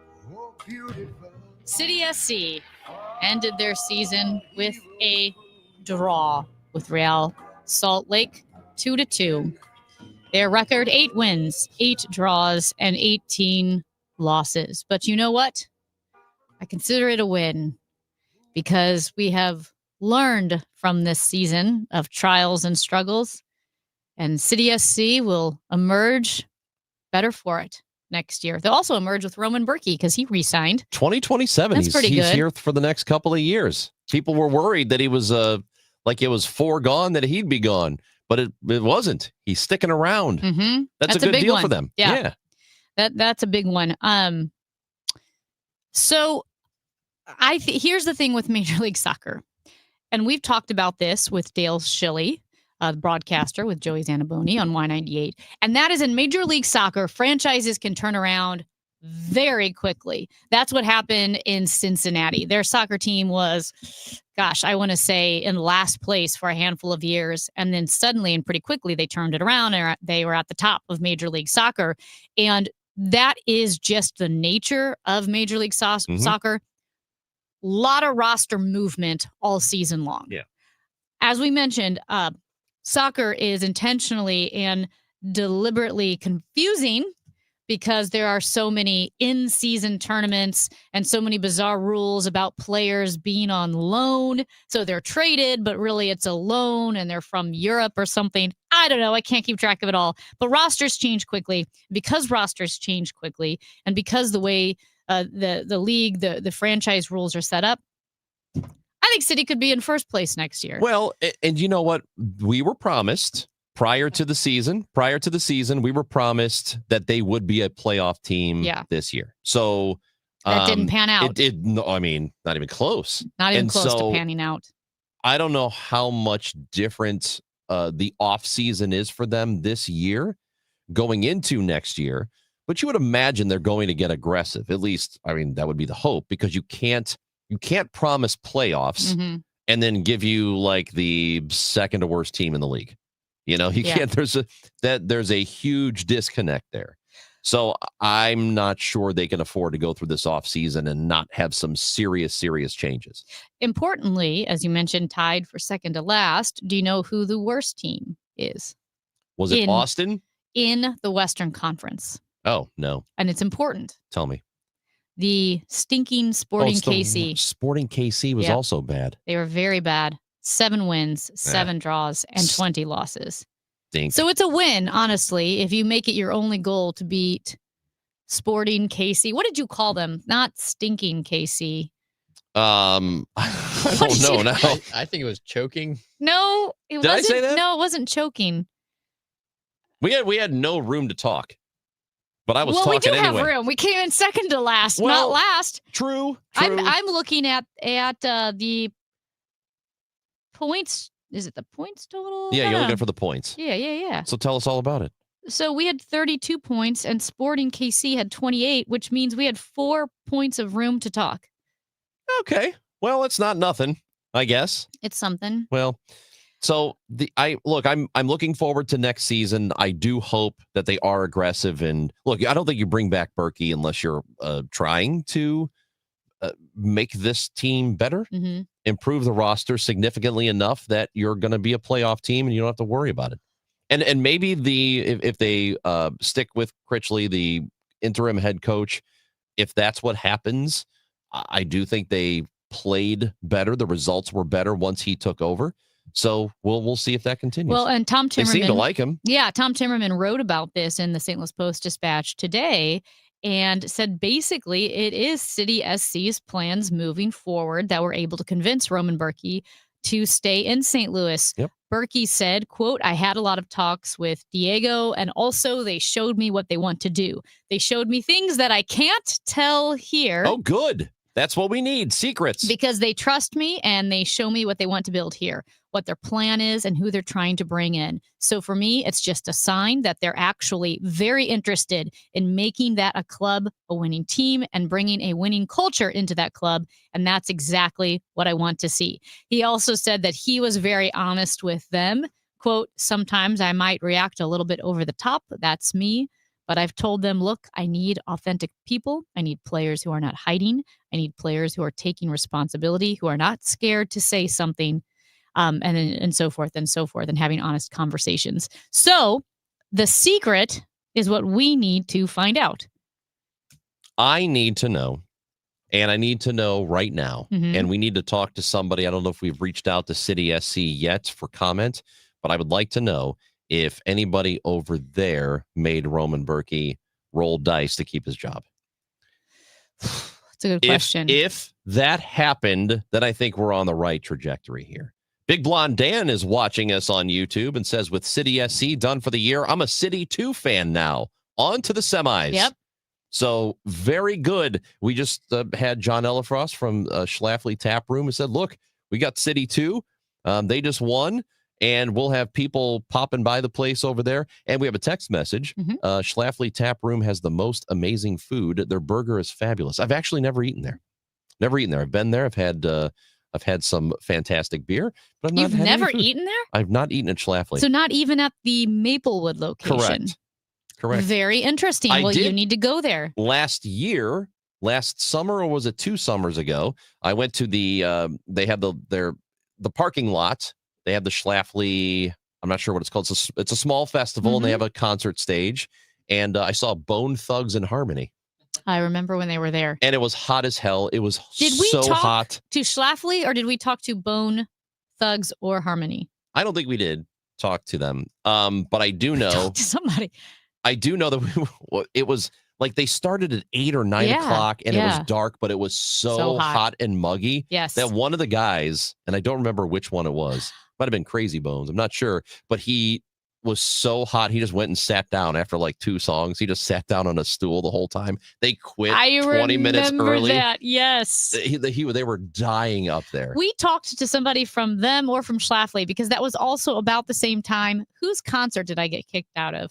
You got kicked out of a concert? Everclear. You got kicked out of a Everclear concert? I think I gave somebody trouble for being a Seattle Seahawks fan, and I said something about running the ball, and he said, you're banned. You can't come to the concert. Oh, good. Perfect. You should not be allowed. Well, anyway, that's that. We're ready for next year. We're ready for Roman Berkey. Well, I think it's because they got rid of Olaf Melberg. Well, maybe. And no, that's not why they're going to be. That's right. You said he was so handsome. Roman Berkey, known for being a looker. Very good. You can't get rid of both of your handsome guys, I guess. So the sports was good over the weekend. It was real good. City tied, but Mizzou won. They're in the top 15. The LCS game's awesome. Oh my God, Shohei Ohtani. Wow. We're going to talk to Matt Pauley, the host of Sports Open Line here on KMOX and Rush Hour Sports. Matt joins us next. From Cardinals Nation to Chiefs Kingdom, from the zoo to Enterprise Center, St. Louis turns to the Gas House Gang for the biggest stories in sports. The Gas House Gang on KMOX. It's must-listen radio at noon, hosted by Tom Ackerman, Chris Ranji, Mike Claiborne, and Bernie Nicholas. 4 of the most informed and trusted voices in St. Louis sports. The Gas House Gang, weekdays at noon on 104.1 FM and 11:20 AM. KMOX. Now, KMOX weather from the Saliga Heating and Cooling Weather Desk. 59 degrees, sunny and gorgeous today, a high of 73. Tonight, breezy, otherwise partly cloudy, a low now of 49. DEA's National Prescription Drug Takeback Day. Learn more at DEATakeback.com. Help keep our community safe and healthy during National Prescription Drug Takeback Day, October 25th. Find a collection site near you at DEATakeback.com. Do your part to lower overdose deaths and prevent drug misuse before it starts. It's time for a $98 Furnace tune-up. I dared Archwell Health to keep track of my vitals and my grandkids' names. I dared Archwell Health to simplify my prescriptions, so Max and I have more time to play. Good boy. And I dared Archwell Health to be closer than my neighborhood coffee shop. Our members dared us to do more as a primary care provider for adults age 60 and up. So we made it our mission. Visit archwellhealth.com and become a member today. Archwell Health. We dare to care. This is the story of the one. As a maintenance supervisor at a manufacturing facility, he knows keeping the line up and running is a top priority. That's why he chooses Grainger. Because when a drive belt gets damaged, Grainger makes it easy to find the exact specs for the replacement product he needs. And next day delivery helps ensure he'll have everything in place and running like clockwork. Call 1-800-GRAINGER, click Grainger.com, or just stop by. Grainger, for the ones who get it done. Hi, Stacy with Fairwinds Rivers Edge Senior Living in St. Charles. Are you a senior seeking a fun retirement? Do you want less work and more play? Do you want to enjoy great food that you don't have to cook? Then I know. Stop what you're doing right now and call Fairwinds. Set up a time to visit and have a meal. Meet some of our awesome residents. Check us out online at fairwindsriversedge.com. We hope to talk with you soon. It's the most inspiring night in sports, the Musial Awards at Stiefel Theater. You can be in the audience for this nationally televised event from St. Louis. Named for Stan the Man, the Musial Awards celebrate those who uplift us through their extraordinary sportsmanship. Experience the remarkable moments and people that make this an event like no other. The Musial Awards, presented by Maryville University, Saturday, November 22nd. Tickets at musialawards.com. Don't get lulled into believing the IRS is getting soft. It's just the opposite. Hi, this is Lance Story with the Lance Story Law Firm. We are being told by IRS collection officers that their higher-ups are demanding that they get more aggressive than ever. So don't ignore them any longer. Level up. If you have unfiled returns, unpaid taxes, levies, or liens, call the Lance Story Law Firm today and let us get between you and the IRS. We'll protect your rights, including your right to appeal or even your right to take the IRS to tax court. Remember, IRS problems are legal problems, and they need to be handled by an expert attorney team who's done it for decades. So call the Lance Story Law Firm today. We're local. Our office is right here in St. Louis, or visit Lance, DRURY, law.com to schedule your free consultation with your local tax resolution law firm, the Lance Story Law Firm, 314-260-6120. The choice of a lawyer is an important decision and should not be based solely upon advertisements. Attention business owners with a net income over $500,000. You need to work with a tax strategist that understands your entrepreneurial mindset. Download the most recent white paper written by E3 Consultants Group titled The Power of a Professional Tax Strategy Team. Go to e3wealth.com/radio to obtain a copy. It's time to learn about wealth and tax strategies that protect your personal and business economy. E3 is ready to help you think differently about your finances. Educate, empower, enlighten. That's the E3 difference. The Chris and Amy Show on 104.1 FM, KMOX. Go Paulie! Paulie's a great name. Go Paulie! What'd you do for Paulie? Anything? Me, Paulie! I was responsible! Paulie, we're here because of you. Yep. We are about to talk to our guy, Matt Pauley, host of Sports Open Line here on KMOX and Rush Hour Sports, which is at 5 o'clock every weekday. That goes for an hour until Sports Open Line happens. And we are going to talk about the Blues, who finally did win at home, so that's good. So there's no real home problem like there was for the first couple of games of the season. But Matt Pauley, as we bring you in, there have been something like 250,000 Major League Baseball games played, professional baseball games played in history. And it is being argued that Shohei Ohtani may have had the single greatest game performance by an individual ever over the weekend. Do you agree with that? Did he have the best game ever for a Major League Baseball player? Man, that's a really good question because it's definitely in the conversation, right? I mean, to have 3 home runs and start the game and throw 6 shutout innings with 10 strikeouts. It's nuts. I mean, look, I can't recite the statistics from every game in the history of Major League Baseball, but it would be tough to find somebody else who has ever done that, and for it to happen in a game where you're clinching a playoff series too. The world, you clinch a World Series berth. Yeah. Just people were bringing up Babe Ruth, but they said even when he hit multiple home runs, he wasn't pitching in that game. Right. I mean, it's not even close. There's just nothing you can compare it to. Yeah, it's I don't know.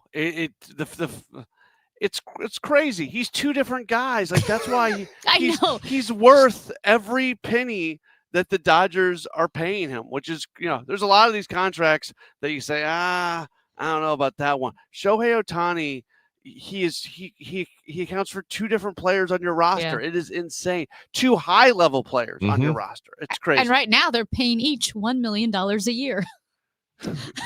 Because of the way his contract is structured. Very for people who don't know. Right. Yeah, he's making $2 million a year for 10 years, and then he'll make $68.5 or something million a year for the next 10 years. So he's enabled the Dodgers to keep a competitive team around him. But when you look at what he's doing, not just for his team, but for the Dodgers and the Dodger brand, it's invaluable. And honestly, for the game of baseball itself, I was screaming at the television, and the Cardinals aren't even in the playoffs, and I'm yelling at the television, and everybody was stopping. Like, here comes Ohtani. Ohtani's at bat. The last time I can say that I had a moment like that was the home run race with Mark McGwire and Sammy Sosa, when the world would stop, when Mark McGwire was batting. That's how that game felt every time Ohtani stepped up to the plate.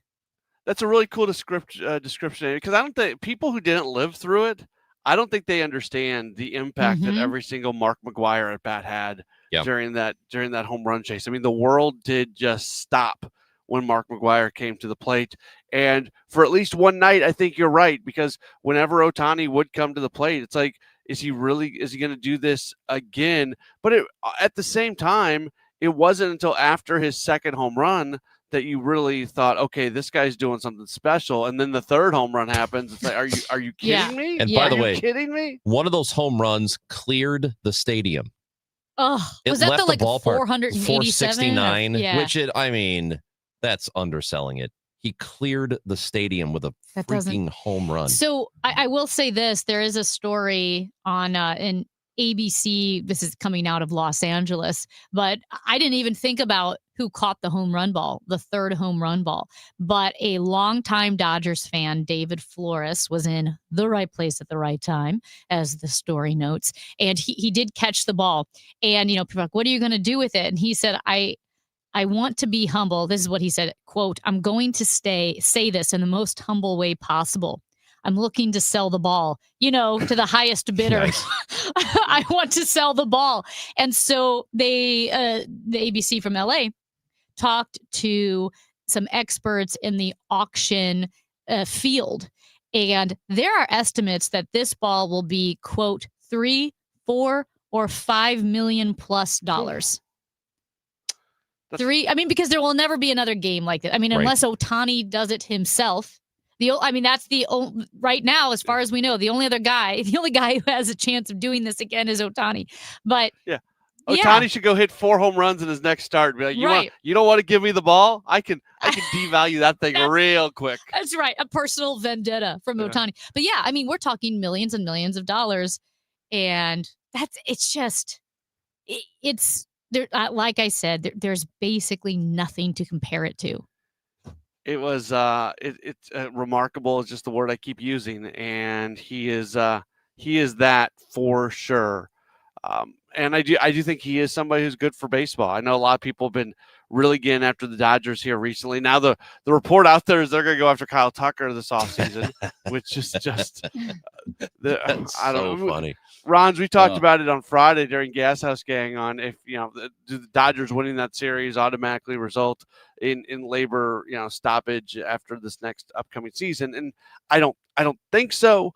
At the same time, if you are other owners, if the Dodgers end up with a Kyle Tucker, I think that's just another piece of information to add to the whole. Okay, this whole system's a little bit messed up right now. So Quick question. Will this just be known as the Ohtani game? We have games. We have the flu game with Michael Jordan, right? So this is just going to be the Ohtani game. Totally. Probably. I mean, unless he outdoes this at some point in time, which would be hard to do if it's arguably the best performance in the history of baseball by any player ever. And Matt, you were talking about 7 shutout innings and 4 home runs. There you go. Yeah, I mean, you're talking about the the potential work stoppage. I think, and I'm with you on this. I think it will be just as likely if the Dodgers win the World Series as it will not be. You know what I mean? I don't think it really matters. I think that owners will try to use it, but the likelihood of a stoppage and arguing for the salary cap will remain the same. They're probably, honestly, I bet owners are hoping the Dodgers win so they can try to use that for leverage, which I don't think is going to create any more leverage than already exists. No, and like if I was, not that anybody's going to listen to me, but if I was advising the owners, because I'm a big believer in if we're going to negotiate, if we're going to go through this, let's talk through things that are actually like possible. So let's not grandstand for 3 months during that offseason about how important the salary cap is going to be, because the players are never going to agree to the salary cap. There are things you can do. You can increase exponentially the tax for teams that are way into the luxury tax. I mean, you can make it an insane number. I think on the other side of it is not only do you add a floor, I think any team that receives money from the tax, any of that revenue sharing that goes along with the tax, has to pay the floor plus the money that they're receiving. So you're guaranteeing that money does get respent. The international draft is something that should happen. Deferred money, we talked about that with Ohtani. They should, when it comes to the tax calculation, you can defer all the money you want, but it should almost be like a signing bonus in the NFL. If you've got a 5-year contract where you're deferring $50 million, well, then $10 million should be added to the salary, to the overall payroll for every year when it comes to tax purposes. Like there's clearly things you can do without putting the cap in place, because the players are just simply not going to go for a cap. So all those things I mentioned, start talking about those. If we hear the owners doing nothing but talking about a cap, that's a really, really bad sign, because that means fruitful conversations will not be taking place. All right, Matt. So apparently the Blues can win at home. They can, that was a nice win. That was a good win. Dallas is a good team. And, leading in that game, Jim Montgomery he called it blending up the line. I don't know if you heard him at his press conference. I guess it was on Friday midday. He was asked what he was doing because all the line combinations were different, and he made a blending noise with his mouth, which was pretty funny. And then he said, blended them up. And that's what he did, and it worked out well. So they're trying to figure things out. They know they're a good team. They've stressed the importance of this early part of the year with all these home games. So they want to go out and win as many as they can. So that was a good win. That was a good win against the Stars. Yeah, I mean, talked a lot about their habits, specifically their defensive habits, and mentioned that Jordan Kyrou had the best game that he could remember, had a lot of good sticks. And with that being, Jordan Kyrou was back checking. He was skating 200 feet, back checking, creating a turnover or creating an opportunity then for him to score a goal. I think that one of the goals that he quite literally was able to create that opportunity for the Blues to regain possession, and then he puts the puck in. And that's the type of leadership the Blues need from a Jordan Kyrou. It's the type of leadership they need from their top lines. And I've said this before, Matt, like, I'm fine that they lost their 2 games at home the way they did, 5-0, and then 8-3, 5-0 against the Wild, 8-3 against the Blackhawks, because that's not sustainable. That's not real. In the same way that if you win a game 8-1, it doesn't really mean anything. It means the other team had a bad game. It doesn't mean that you are that much better than every team out there. So I think for me, as goofy as it sounds, I don't mind the big losses. This is a quote that I like to live by. It's from Jonathan Adler. He's a designer, and he always said, dress like a hobo or dress like a whore, but don't dress like a mid-level manager. And that's how I feel with the losses. Like, if you're going to lose big. And then you're going to pay the price, and you're going to turn things around. I'm fine with a big loss. obviously you don't want to string 10 of them together, but that wasn't the Blue. That 8-3 loss was not illustrative of who the Blues are. I would agree. And you mentioned Kyrou. I mean, he was dropped down to the third line for that game, along with Shen and Joseph. And yeah, just it never was who they were going to be. And the question was, how quickly could they get out of it? Now we'll see what happens. They've got a couple more home games here before they go on the road. So the idea is not to win these single games. The idea is to start accumulating as many wins as possible, especially in this division and in this conference. But if they play the way they played against the Stars, they're going to win more often than not. All right. Gas House Gang is happening at 12 o'clock. More sports talk. And then later on, Rush Hour Sports at 5 with Matt Pauley and Kevin Wheeler. Then Matt's got Sports Open Line tonight. Monday Night Football, though. Are we carrying Monday Night Football? We are not. We are not. So you got a full show. I do. Full show, 6 to 8. Matt, before we say goodbye, ALCS, Game 7 tonight. Blue Jays, Mariners. Who's going to the World Series? Yeah, I'm rooting for Seattle, but Toronto at home, I feel like that's tough to get by. So I think it's going to be Toronto. I want to be wrong, and I want it to be Seattle. Why? What's wrong with Toronto? I like Seattle. Okay. I like Toronto. I like that team. You hate Canada? I do not hate Canada. I love Tim Hortons. Tim Hortons is great. We used to have a Tim Hortons. Oh my God. And the franchise owner business. it's something like the franchise owner got into a disagreement with the company. And so all the Tim Hortons closed because of it in St. Louis. Quick Tim Hortons story. Yeah. Okay. So I'm in Detroit. Is this about you getting into a fight with somebody? Please say no, yes. It's not. Okay. If you've ever been to Detroit, there are Tim Hortons everywhere because they are in the United States. Me and my wife, we are fans of the TV show How I Met Your Mother. And Robin Schabotsky is from Canada, and she always talks about Tim Hortons. So we wanted to experience Tim Hortons in Canada for the first time.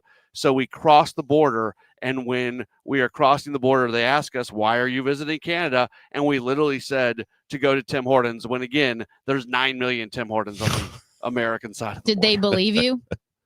They kind of looked at us funny and then just let it go. I'm sure they get weirder answers than that. That's pretty funny. All right. As we say goodbye here, do you want to hear my Tim Hortons bit of information? Yes. Okay. Do you know why there's no apostrophe in the Hortons?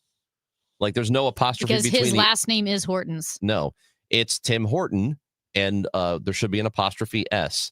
But in Quebec, there is a law from like the 1800s or something that there's no. An apostrophe is ownership, like declares ownership in language, and they don't allow English language in certain parts of Quebec. Yeah. So the right. apostrophe is not allowed. So they, instead of having two different sets of marketing and logos, they just have no apostrophe all across Canada and the United States. That's a good little tidbit. Yeah. The apostrophe is illegal in Quebec, which I love. You can't apostrophize in Quebec. You cannot. You'll be in trouble. Bye, Matt.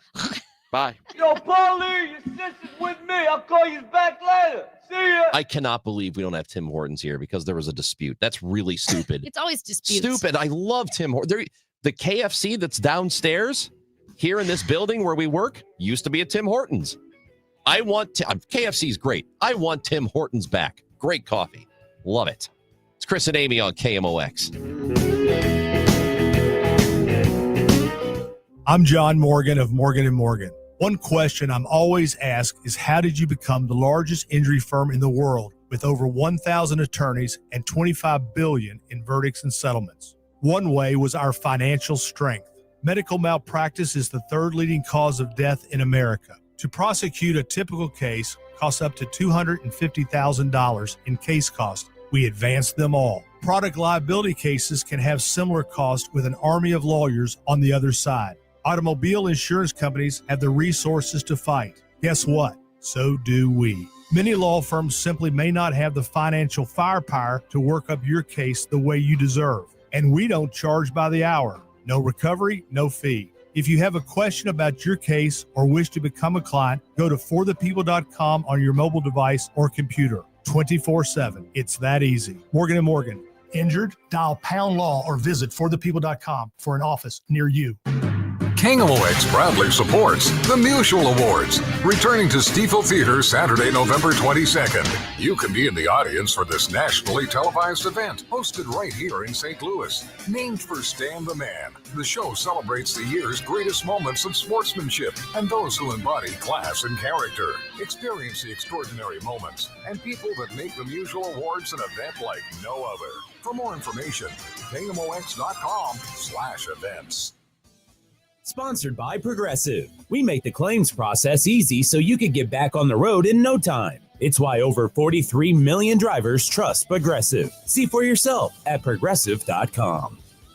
We all hear the radio ads about the IRS. They tell you to be afraid, to be scared, and they try to frighten you into calling. I'm not here to do that. Tax Relief Advocates is different. TRA is here to tell you that if you owe money to the IRS, whether it's $5,000, $50,000, or $500,000, we have a solution. It doesn't matter if you're sitting in your car, at work, or with your kids. No matter where you are, call now. 800-575-9834. Don't lose hope. TRA can eliminate or reduce what you owe to the IRS. Generous programs are now available that can give you a fresh start. Our passion is taxes and helping individuals fix their IRS problems. We have over 1,000 5-star reviews on Google and an A+ with the Better Business Bureau. You don't need to be afraid of the IRS any longer. End your tax nightmare today by visiting us online at TRA.com or call 800-575-9834. That's 800-575-9834.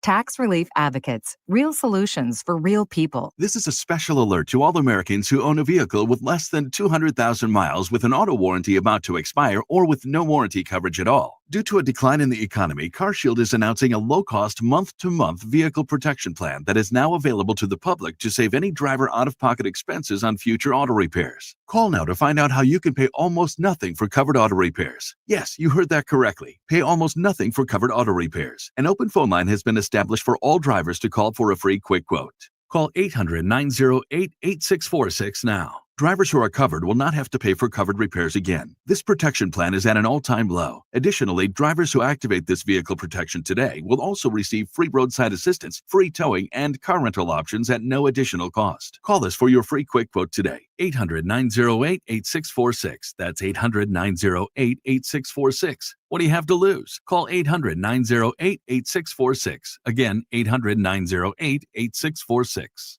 Now, 90 and 60.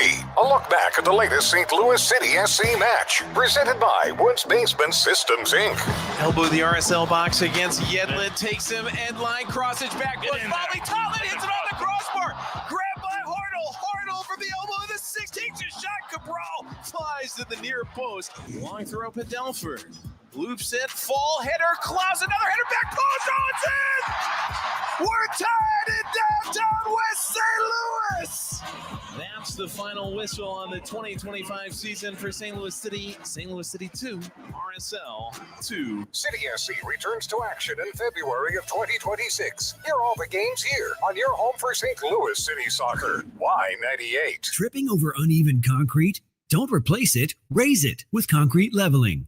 Call the all things basement-y experts, Wood Basement Systems, for a free estimate at 618-249-5503 or learn more at woodsbasementsystems.com. The Chris and Amy Show on 104.1 FM, KMOX. As always, you can text us at 314-436-7900. As Harambe does, he checks in. Harambe here. How's y'all's Monday going? Mine's great. Notre Dame and the Bears both win. Great weekend. Attaboy, Harambe. Thanks. Attaboy. That's right. Bears. Let's go. Now, this isn't nice at all. This is not the type of text we want to the text line at 314-436-7900. This isn't nice at all. 314 says, I think you should make Andrew roll the golden dice for his job. Andrew Stoles? Of the Dave Glover Show. That's not very nice. It's not even our show. Why does he need that? Well, I don't know. Damn. What did he do to you? 636 says, soccer is over. Whatever shall we do? Let's go Blues. Well, baseball's still going on. ALCS Game 7 tonight. It's exciting stuff. And how about Mizzou? They got a big game against Vanderbilt. They got College Game Day. will be in Tennessee when they take on Vandy. A couple of top 15 teams. So that'll be a lot of fun there. We had Sean Malone in studio. We did. Talking about the sheriff who is in jail right now and who gets to pick the new sheriff if Alfred Montgomery is ousted. And it seems like that's what's going to happen.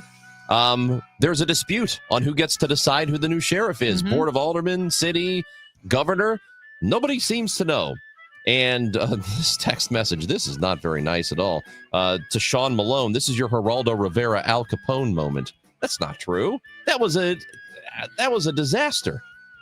Do you remember the Al Capone moment? You're going to have to explain it to me on the break. You don't know about it? No, I missed this. Amy, he had a whole live thing. We found Al Capone's vault. We're going to break into it, see what was in there. And then they did it live on TV, and it was like a couple of papers. Boo. There's nothing in it. It was boring. I hope this isn't that moment. Poor Geraldo. Oh. It's 11 o'clock, or almost 11 o'clock coming up on it. And we're going to talk to Andrew Egger, White House correspondent and co-author of the Morning Shots newsletter. He's with the Bulwark. We'll talk to him next on 104.1 FM KMOX. Hour 3 of the show coming up.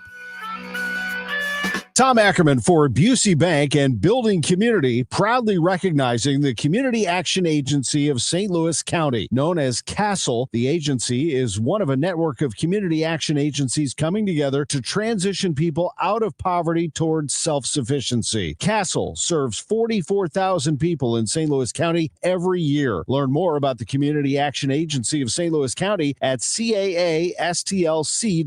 That's caastlc.org. This is Blake Trevunza, Commercial Relationship Manager at Busey. The Community Action Agency of St. Louis County, also known as CASTLE, helps people move from crisis to stability. With housing, food, health, legal aid, education, and more, CASTLE empowers families to break the cycle of poverty. Take action yourself and find out more about CASTLE, the Community Action Agency of St. Louis County. That's what building community is all about. Join Busey. Get involved as we continue building the communities we call home. Hey, what's happening? It's your man Big Ticket doing big things. Are debt payments keeping you up at night? Call JG Wentworth today and become debt-free in as little as 24 to 48 months. Whether it's credit cards, medical bills, or personal loans, life happens, and those monthly payments can quickly become overwhelming. At JG Wentworth, their experienced team takes the time to understand your unique situation and creates a customized plan tailored to your financial needs. They specialize in helping individuals reduce their unsecured debt, which could save you thousands of dollars. No upfront fees to get started. The call is free. The consultation is free. And there's absolutely no obligation to move forward unless it's right for you. The sooner you act, the more you could save. Every day you wait could cost you more in interest and late fees. Call JG Wentworth, 877-CASH-NOW to find out how much you could save. That's JG Wentworth, 877-CASH-NOW. Your first step toward financial freedom, 877-CASH-NOW. Results vary. Not all debts qualify. Debt resolution will impact credit and may increase what you owe. Fees apply. JG Wentworth does not pay debts or provide legal, tax, or credit repair services. News, talk, cards. KMOX AM St. Louis. KMOX FM Hazelwood. Always live on the free Odyssey app. You've got your whole life ahead of you, so choose a Medicare plan you can count on. And that's what you get with a Medicare Advantage plan from United Healthcare. With more than 45 years' experience serving its members, United Healthcare has plans with low monthly premiums that fit your life today and as your needs change tomorrow. The Medicare annual enrollment period ends December 7th, so go to uhc.com/Medicare today. United Healthcare Medicare plans. It's Medicare coverage Missouri can count on. Community America is stepping up in St. Louis and showing what excellence in banking looks like. Or in other words, they're winning. Opening more branches? Win. Competitive loan rates? Win. Wealth management? Win. Which now makes sense why they asked me, Cardinal shortstop Mason Wynn, to tell you. That's win with two N's, not one. It's time to bank like the Mason winner you are. It's time your financial partner was invested in you. Member owned, open to all. Community America Credit Union, invested in you. It is 11 o'clock. We've got sunshine, 60 degrees in downtown St. Louis. I'm Debbie Monterey. There was another boat strike over the weekend, the 7th in recent weeks by the Trump administration, blowing up boats in the Caribbean. 32 people have been killed. Colombia's president is speaking out, saying the U.S. murdered people, including an innocent fisherman.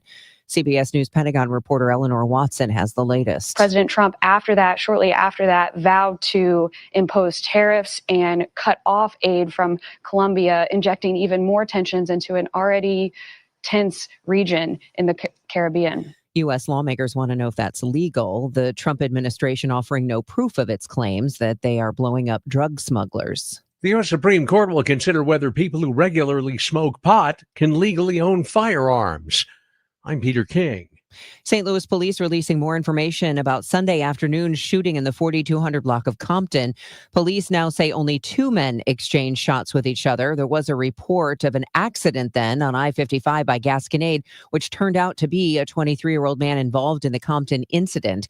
The second shooting victim, a 33-year-old man, arrived at the hospital later with a gunshot wound. Investigators don't know what led up to that shooting. Another hiccup in reimagining SLPS. The community events to discuss the closure of more St. Louis City schools and where the district goes in the future were paused after the May tornado. Now the first of 4 events scheduled to begin tonight at the Clyde C. Miller Career Academy have been postponed. No rescheduled date has been announced. It was announced Friday that the current superintendent, on the job for just 8 months, has been sent packing. The scores are in for the Bands of America Super Regional held over the weekend at the Dome at America Center. High school marching bands from 11 states were competing. Blue Springs, Missouri placed third. Bentonville High School from Arkansas took second. And coming in first, Broken Arrow High School of Oklahoma. From the business desk sponsored by Krenz Financial Group, KFGadvisors.com, President Trump is already sending $40 billion to Argentina. And now he says the U.S. may buy beef from Argentina. They're fighting for their life. Nothing's benefiting Argentina. They're fighting for their life. You understand what that means? They have no money. They have no anything. They're fighting so hard to survive. If I can help them survive in a free world, I happen to like the president of Argentina. I think he's trying to do the best he can. But don't make it sound like they're doing great. They are dying. Many U.S. farmers feel they are fighting for their lives and are asking for a bailout since tariffs have dried up soybean and pork farmers' markets. U.S. cattle inventory is at its lowest point in decades, a result of farmers liquidating herds due to drought and high costs.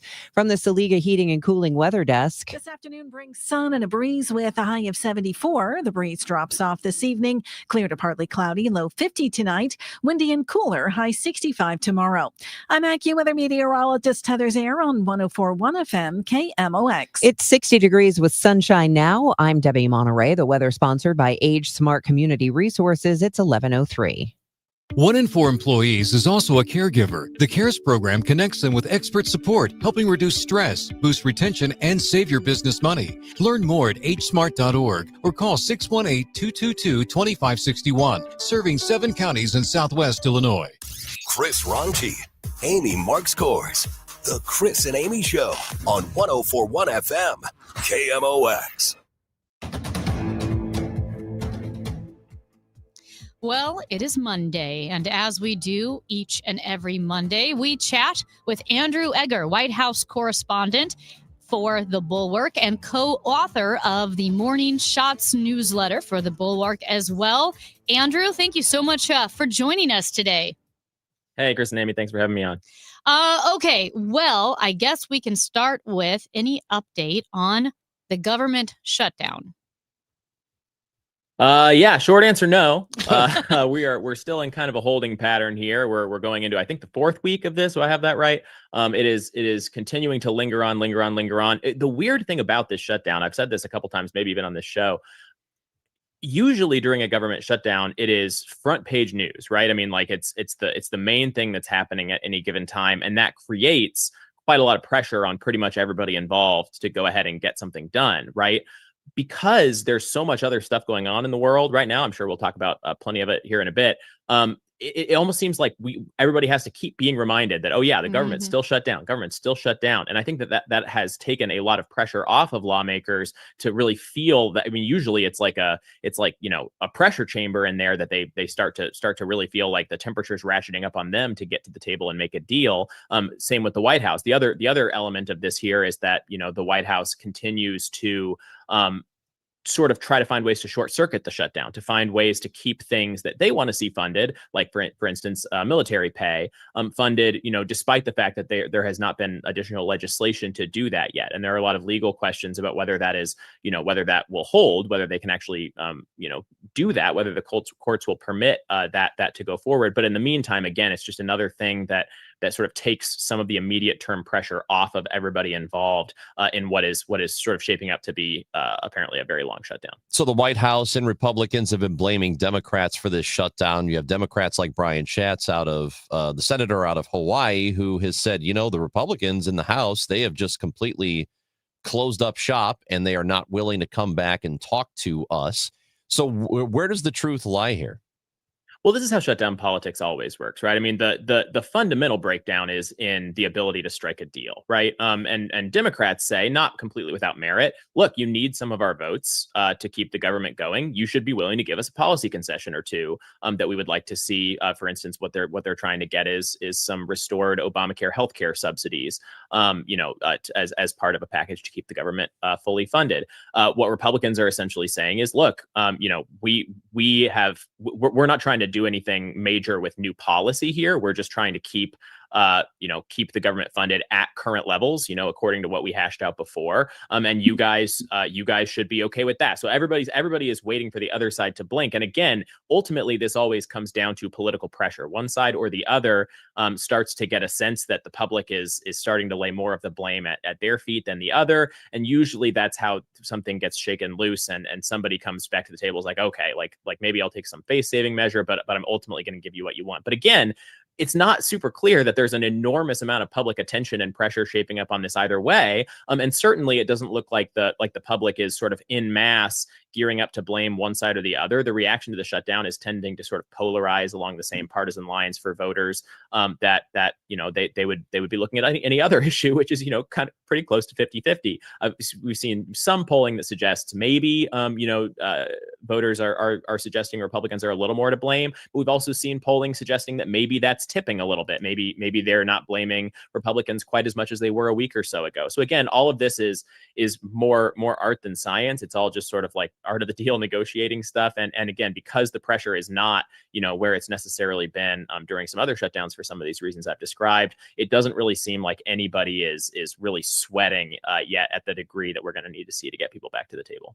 Andrew, speaking of striking a deal and political pressure, let's go to South America, where Trump is trying to secure a $40 billion financial assistance package for Argentina. He has said that he, quote, happens to like the president of Argentina. He's also hinted that money might become unavailable if the current president doesn't win in its upcoming election. And I will let you take it from here because that strikes me. When we talked about this with Major Garrett, chief Washington correspondent for CBS News, about the issues that arise with Trump perhaps meddling in other countries' elections. Yeah. Let me preface this by saying I'm a political reporter. I am not an economics reporter. Some of the different things about these currency swaps and, the advisability or inadvisability of various things here are a little beyond sort of my level of economic education. That said, it is interesting to look at sort of the two narratives that you are seeing, and you can say, President Trump on one side and then his Treasury Secretary Scott Bessent on the other. Two very different narratives about what's happening here with this aid to Argentina, or this stabilizing loans to Argentina. If you hear the Treasury Secretary talk about it, this is sort of like nation building in a certain way. They're running this free market experiment with Javier Milei down there in Argentina. It has sort of hit some rocky terrain. It is in a country that has long been economically troubled, before he got in, but which in theory is moving in the right direction economically. And maybe if we do some stabilization, we help prop them up, we get a free market economy going there in South America, and everybody kind of wins in the end. That is sort of the the pitch that I say the Treasury Secretary is giving. When you hear Donald Trump talk about it, it's a little more straightforward, right? It's like Javier Milei. He's basically kind of like a MAGA guy who's down there. We like him. He's an ally. He's a bud. He's a friend. He was with Elon Musk at CPAC on stage. We're going to help him out. And if in the forthcoming Argentinian elections they decide to go a different way, well, maybe not so much. Maybe we're not going to help him out as much. So it's much starker. It's much more just sort of like you scratch our back, we scratch yours. And I will say that, like, again, not an economics reporter, but of the much smarter than me people I have read about this particular thing, it really there does seem to be a danger that despite kind of the good horse sense economic game that Bessent and others are talking here, that really at bottom what we are offering is pretty much just like, we're going to backstop the Argentinian economy in a lot of ways with this stuff. I mean, we're basically buying a bunch of Argentinian pesos with US dollars to help them stabilize down there. But is it actually sort of like America first for us to suddenly be holding on to all these Argentinian pesos? What are we going to spend those on, right? So there's a little bit of a bleed through between those two narratives of like, yeah, maybe this is helpful in some respect, but also it does sort of just appear to be sort of a back scratching thing here. So it's back scratching. Is there any real benefit to the United States, to the country? If this actually does happen and works out the way the president wants it to work out? I don't want to say there's no scenario in which it could work. I mean, there have been promising signs for the Argentinian economy, again, before sort of like the recent troubles. I would say there are hypothetical scenarios that could play out from this where it ends up looking pretty good. There's also a lot of dangers, right? And I think that's sort of like the bottom line here. Another weird kind of complicating factor in all of this is the position that Argentina plays in kind of the Republican imagination, the MAGA imagination right now, because yes, their leader is this sort of ally of the president, but also when it comes to some of the trade wars that are going on right now, they are competition, and they're specifically competition for American farmers because they grow a ton of soybeans all over South America and Brazil and in Argentina and in other places.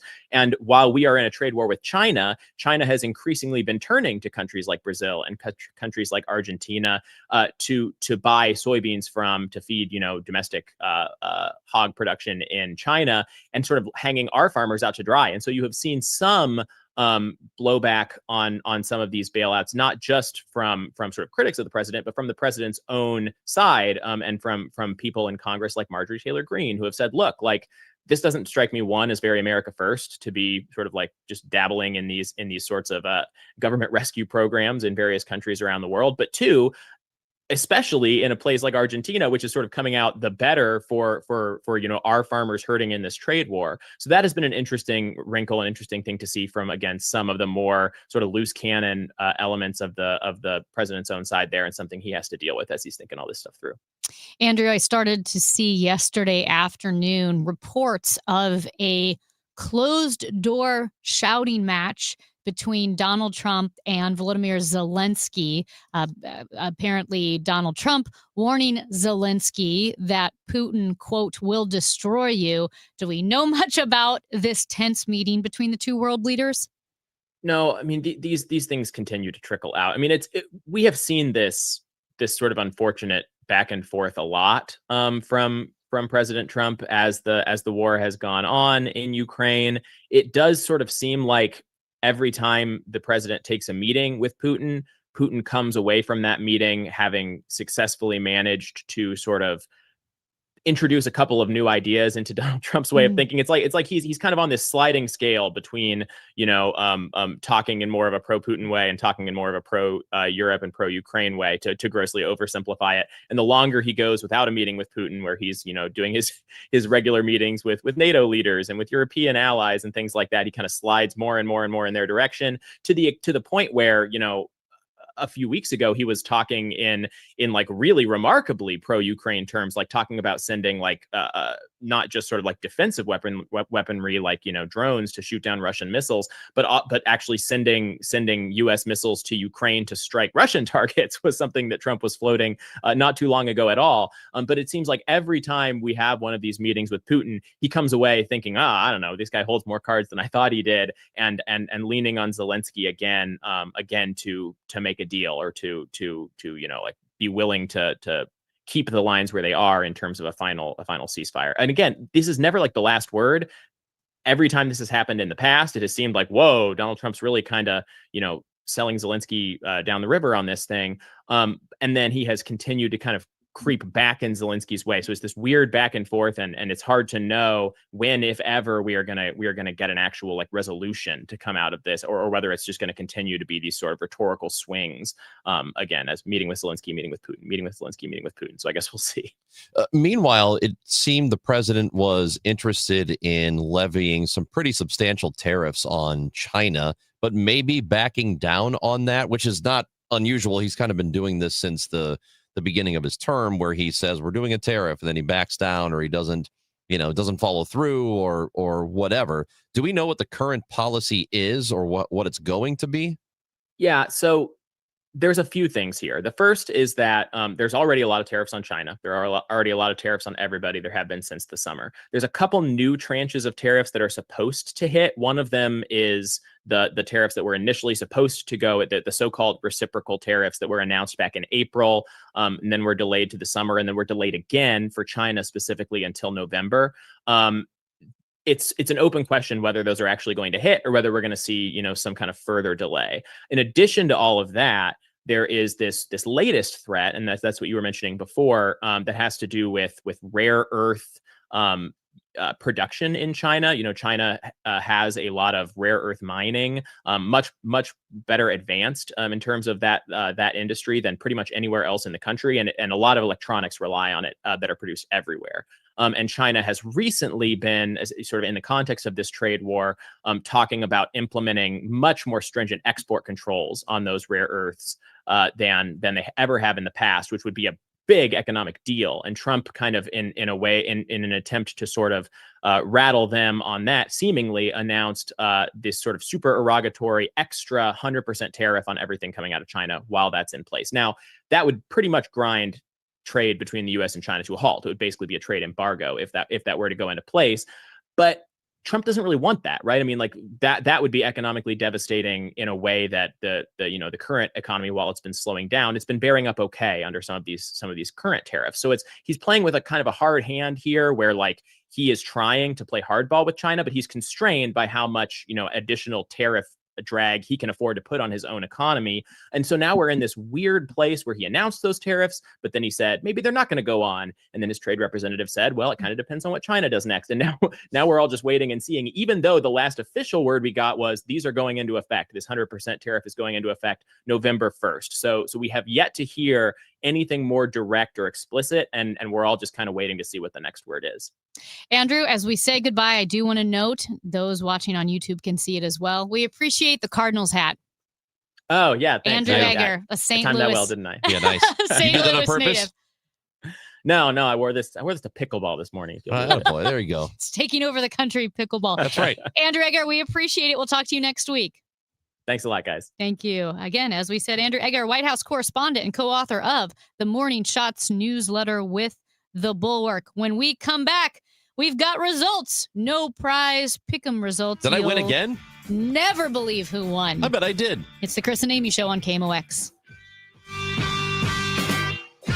Hey, just check the mail. We've been invited to a seminar and dinner is free. It's going to be chicken, and it'll taste like Play-Doh. Don't be fooled. All seminars are not the same. For example, Steve All, an investment advisor representative and founder of the All Financial Group, will be hosting his Taxes and Retirement Seminar at his office in Chesterfield on October 28th. From the big beautiful bill to taxes on your Social Security, Steve will not only cover the hurdles you'll face in retirement, but ways to keep more money in your pocket and less in Uncle Sam's. This is a complimentary event, but seating is limited, so reserve your seat today. Call 636-230-8824 or online at yourmoneymattersstl.com. You know, hon, I've always been interested in us buying a timeshare. I'd rather eat Play-Doh. Investment advisory products and services made available through Impact Partnership Wealth, LLC IPW, or registered investment advisor. Neither the firm nor its agents or representatives may give tax or legal advice. Individuals should consult with a qualified professional for guidance before making any purchasing decisions. Feel like everything's clouded by doubt? Visit CaliforniaPsychics.com. Our psychics are available to talk 24/7, and we guarantee if it's not life-changing, it's free. Experience the joy of certainty. California Psychics. Check the back seat. Check the back seat. Gets in your head, right? Good, because every year dozens of children are forgotten in the back seat. Cars get hot fast and can be deadly, so get it in your head. A message from NHTSA and the Ad Council. Last month, my business cash flow got tight. Sales were slow. Invoices were late, and payroll was coming fast. My business is everything, and people rely on me. I can't let them down. I applied online at lenseek.com and had business funding in 24 hours. Business moves fast. Don't wait until it's too late. Whether it's lines of credit, term loans, working capital funding, or revenue-based financing, LendSeek is open for business. Apply now at LENDSEEK.com. Why do the national tax resolution firms need the tiny fine print at the bottom of all their TV ads? Hi, this is Lance Story with the Lance Story Law Firm. You don't hear fast-talking disclaimers in our ads because the claims we make are 100% transparent. The Lance Story Law Firm primarily focuses on one thing, IRS problems, and we're regulated by the Bar Association, and we have a AAA rating with the Better Business Bureau. IRS issues are serious legal issues. The Lance Story Law Firm has helped thousands of clients navigate the best resolution plans, and we tell you up front exactly how much it'll cost. Tax resolution law is all we do. So before you send money to some out-of-town, high-pressure salesperson, give us a call at the Lance Story Law Firm, located right here in St. Louis. Call today to schedule your free consultation with me, 314-260-6120, or visit LanceDruryLaw.com. The choice of a lawyer is an important decision and should not be based solely upon advertisements. Renewal by Andersen is the #1 window and door brand for customer service. Schedule your free inspection today. Just dial pound 250 on your phone and say the keyword Windows. That's pound 250 keyword Windows, or head to rbastl.com. Attention business owners with a net income over $500,000. You need to work with a tax strategist that understands your entrepreneurial mindset. Download the most recent white paper written by E3 Consultants Group titled The Power of a Professional Tax Strategy Team. Go to e3wealth.com/radio to obtain a copy. It's time to learn about wealth and tax strategies that protect your personal and business economy. E3 is ready to help you think differently about your finances. Educate, empower, enlighten. That's the E3 difference. KMOX is now on 104.1 FM, the same great station with even better sound.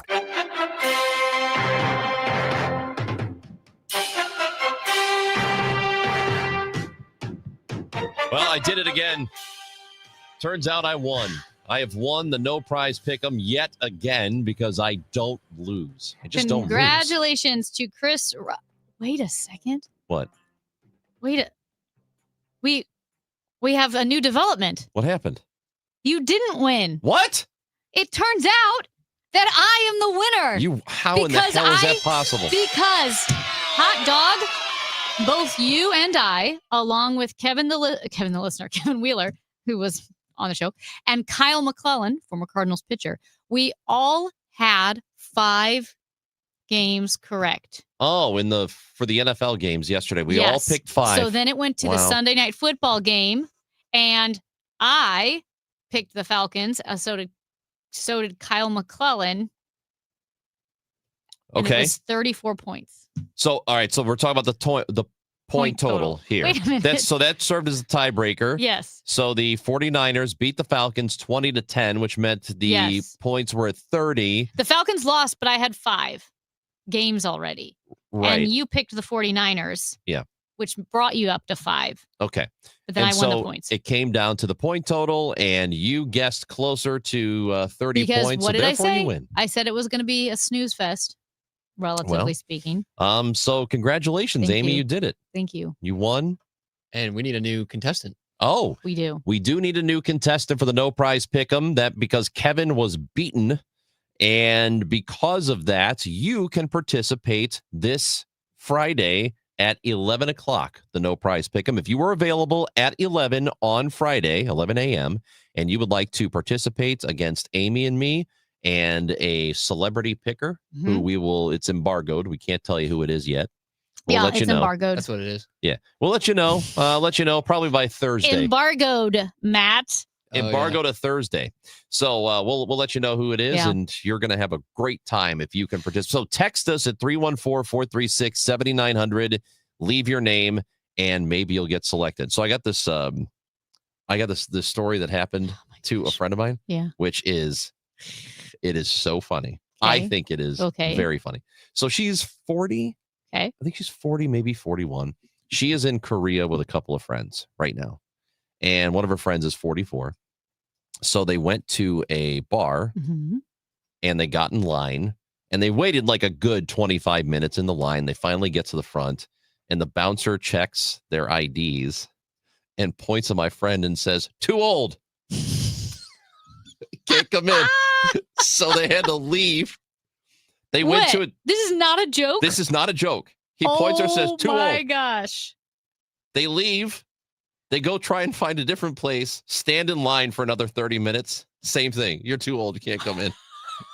Is it a thing in Korea where they have bars where they have an age limit? You know, they might. And here's the thing. And maybe, you know what? You know, the most famous thing is Korean skincare.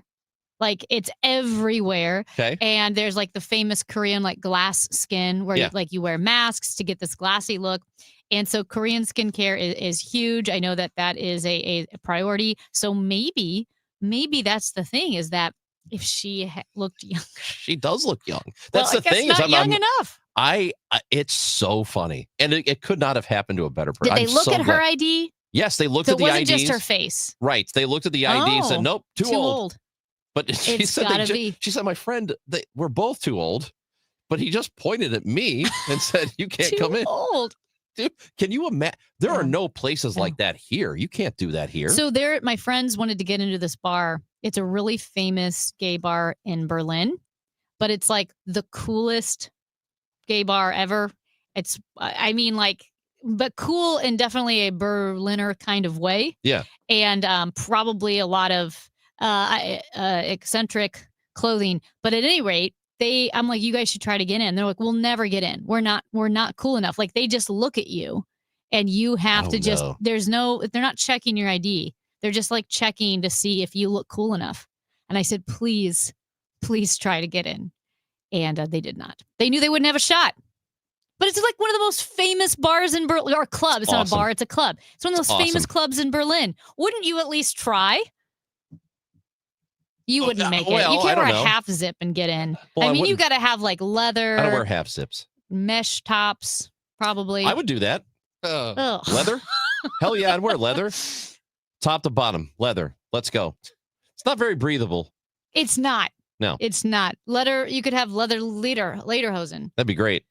Can you imagine being in the line? I wanted him to get a shirt that said lederhosen before later brosen. But he didn't. Never seen anything like it.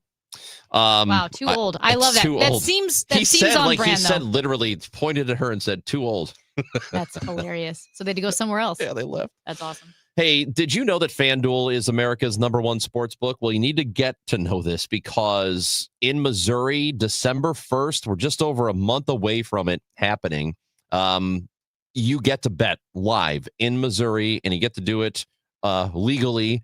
And this is a great time of year for that to be available to you because you've got football will be going on, basketball, hockey, all of it in action. And with FanDuel, there are all kinds of ways that you can get in on that action, like betting the futures, championship, trying to predict who's going to win the division, MVP, coach of the year, that sort of thing, or, each individual game, team totals. You can bet the spread. You can bet money line, whatever you want to do with FanDuel. Super easy. And live betting is super easy as well. You can pick which player is going to score the next touchdown or the touchdown after that, and you can do it with FanDuel. So download the app now, and you can just kind of get used to the interface and learn how it works because December 1st, it'll be available to use in the state of Missouri. See for yourself why FanDuel is America's #1 sports book. Go to FanDuel.com/Missouri to download the app. FanDuel, play your game. 21 and over and present in Missouri. Gambling problem? Call 1-800-GAMBLER. From Cardinals Nation to Chiefs Kingdom, from the Zoo to Enterprise Center, St. Louis turns to the Gas House Gang for the biggest stories in sports. The Gas House Gang on KMOX. It's must-listen radio at noon, hosted by Tom Ackerman, Chris Ranji, Mike Claiborne, and Bernie Miklasz. 4 of the most informed and trusted voices in St. Louis sports. The Gas House Gang, weekdays at noon on 104.1 FM and 11:20 a.m. KMOX. I'm Ultima Morgan of Morgan & Morgan. Every time one of my children started driving, it was terrifying. Thousands of accidents happen across the country. We see it every day. If you've been injured in a car accident, call us. Dial # law or visit forthepeople.com for an office near you. Now, KMOX weather from the Saliga Heating and Cooling Weather Desk. Currently, it's 63 degrees, sunny and pleasant today, a high of 73. Tonight, breezy, otherwise partly cloudy with a low of 49 degrees. Weather sponsored by Renner Garage Door, forward and back, RENNER. Cardinal Cowboy here. Renner Garage Door has brought cheers to their fans for decades with the best styles, cutting-edge tech, and good old family values. Get your free repair or replacement quote today. Forward and back. Giddy up! RENNER, RENNER. Hey St. Louis, this is Ben Barnett, board certified master arborist with Timberline Professional Tree Care. In my nearly 30 years in the industry, I've seen firsthand what damage falling trees can do to your property. The sad thing is that most trees that fail have defects that can be identified by a well-trained certified arborist. At Timberline, we have 7 ISA certified arborists, 3 of which have gone through extensive training and testing to become tree risk assessment qualified. Our track certified arborists can perform a thorough assessment of your tree and provide mitigation options for your peace of mind. If there's nothing wrong with your tree, we will let you know that it poses a low risk of failure. If it needs to be removed, we'll tell you in a detailed written report. It's all about honesty and integrity here at Timberline Professional Tree Care.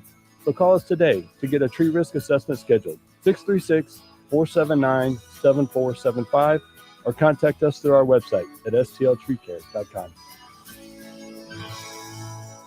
I'm Tom Ackerman with this month's Siteman Cancer Center Spotlight. We are discussing breast cancer with Dr. Debbie Bennett. It makes a big difference who's actually interpreting the mammogram images that you get. We make sure that we have an expert team of breast radiologists that specialize in reading mammograms to be sure that we can get you the most accurate read possible. Thanks to Siteman Cancer Center, national leaders in cancer. For more information, visit siteman.wustl.edu. Grammy-nominated Joe Bonamassa, hailed as one of the world's greatest guitar players. Blues rock titan Joe Bonamassa, performing live on November 26th at the Stiefel Theater. Tickets on sale now at Ticketmaster.com. Joe Bonamassa. Every show is a new experience. The Chris and Amy Show on 104.1 FM KMOX and the free Odyssey app. Got the Gas House Gang coming up at 12 o'clock with Tom Ackerman and me, and our friend Amy Marks Kors will be back with us at 12:30 talking a little Blues hockey. My debut on the Gas House Gang. Your debut's coming up. So we'll talk a little Blues with you. And debut. And just a little note here to pass along. You know Kevin Acee of the San Diego Union Tribune, who broke the story about Mike Shildt being fired from the Padres, and then the reporting on the dynamic between Shildt and, some people in the front office, some people on his coaching staff wasn't all that great, and also here in St. Louis had not been that great when he was here. Well, he is now reporting that Albert Pujols will be meeting with the team about that opening. So Albert, we already know, had drawn interest from the Angels for their managerial opening. Well, Kevin Acee from San Diego is reporting that Albert this week is going to be talking with the Padres about potentially being their manager next. So I'm sure we'll have some thoughts on that. The Gas House Gang at 12 o'clock with Ackerman and me. And then, of course, Amy will talk Blues with us. So I know what's going to happen if Albert gets hired somewhere, whether it's Anaheim, which there are these rumors out there that he's not really that interested in the Angels job. but maybe he would take it anyway. Or if he ends up in San Diego, I know Cardinals fans are going to feel a way about it.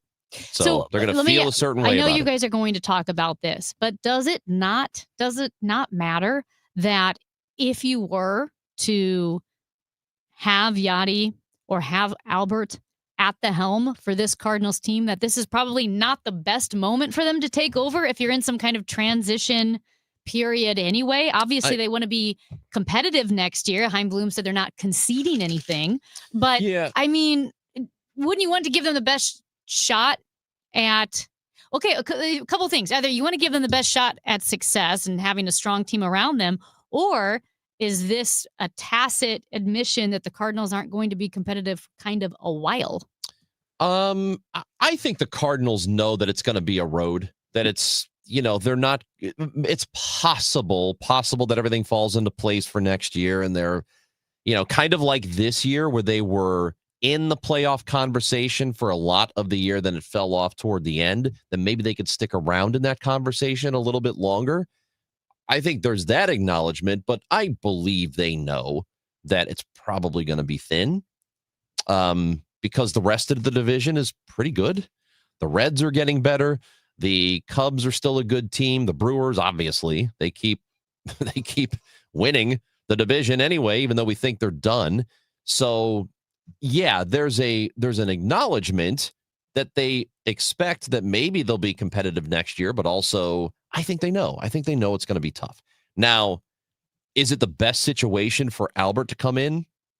For him personally, probably not. I don't think it's a terrible situation because he would get the benefit of the doubt for a long time. But eventually, that benefit of the doubt wears away because people expect you to win. So I don't know that he would want that job right now. Maybe he would. Maybe Yadi would want that job right now, the Cardinals gig. But if either of them have the opportunity to go to an already made contender, I think they would rather do that. That's what I would rather do. I mean, I can't speak for them, but I'd rather go to the Padres. Padres are good right now. They're good right now. And I think I would rather manage that team. So, all right. Would you like to have a discussion on thievery? Would love to. You know how I feel about thievery. I know. I don't mind. You're not 100% opposed. Right. Hey, come on. Which is terrible. So here's my thing.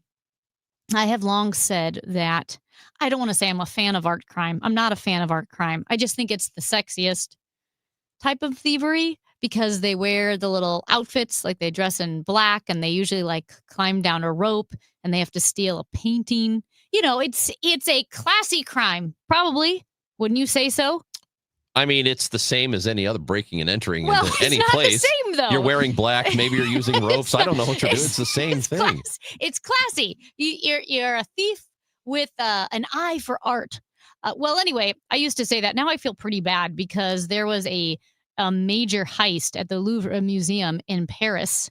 And the minister in France said that they completely failed and that security protocols failed in preventing this major jewelry heist. Thieves in the middle of the day used a crane to break a window of the world famous museum and steal 8 pieces of part of like the crown jewels. And they're saying it's an inestimable value, and then escaped on scooters, which is a lot to take in the middle of the day. There's a picture of the crane. It looked like they used the, what is it called? The part that goes up. The part that goes up? I'm like blanking. Like the lift part. Okay. Oh my gosh, you're not helping. I don't know what you're talking Yes, about. you do. Anyway, and slammed into it and broke the window. Climbed in, took 4 minutes. So how much was it all worth? They said inestimable value because it's the crown jewels. And the thing is, were they not locked up? Did they break glass inside the museum? This is an insane heist. So how much are they worth? I need to know what they're going to sell them for. What black market dealer is going to buy these? I need to know. And I need to know what they're going to get as a result. They have not caught these people, correct? No, they Okay. got away on scooters, which also feels Yes, I love it. I don't know what it is with like criminals using scooters and sheriffs using golf carts. Why are we moving to inferior modes of transportation? Speaking of to be involved with the criminal justice system. Speaking of golf carts, but it's priceless jewelry. This blows my mind. It didn't happen in the middle of the night. There were 2 high security display cases, and 8 of the 9 items are unaccounted for. And like I said, these crown jewels, like a tiara and a necklace that were worn by the royal, a couple of queens in French history. Well, I think that stealing those things is admirable because then you can make a good buck. One of them, that. let me just say this. One of them is the crown of Empress Eugenie, the wife of Napoleon III. Yeah. It has 1,354 diamonds on it and 56 emeralds. Now, let me tell you a thing that's sexy, Amy. You think stealing jewelry is sexy. Well, art.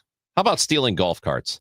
Because there has been a rash of golf cart thefts here in St. Louis. And if you live in a particular neighborhood in the city, like, for example, the Hill or the Central West End or Soulard, you will probably, Dogtown, you've probably noticed that there are people who ride around town on golf carts.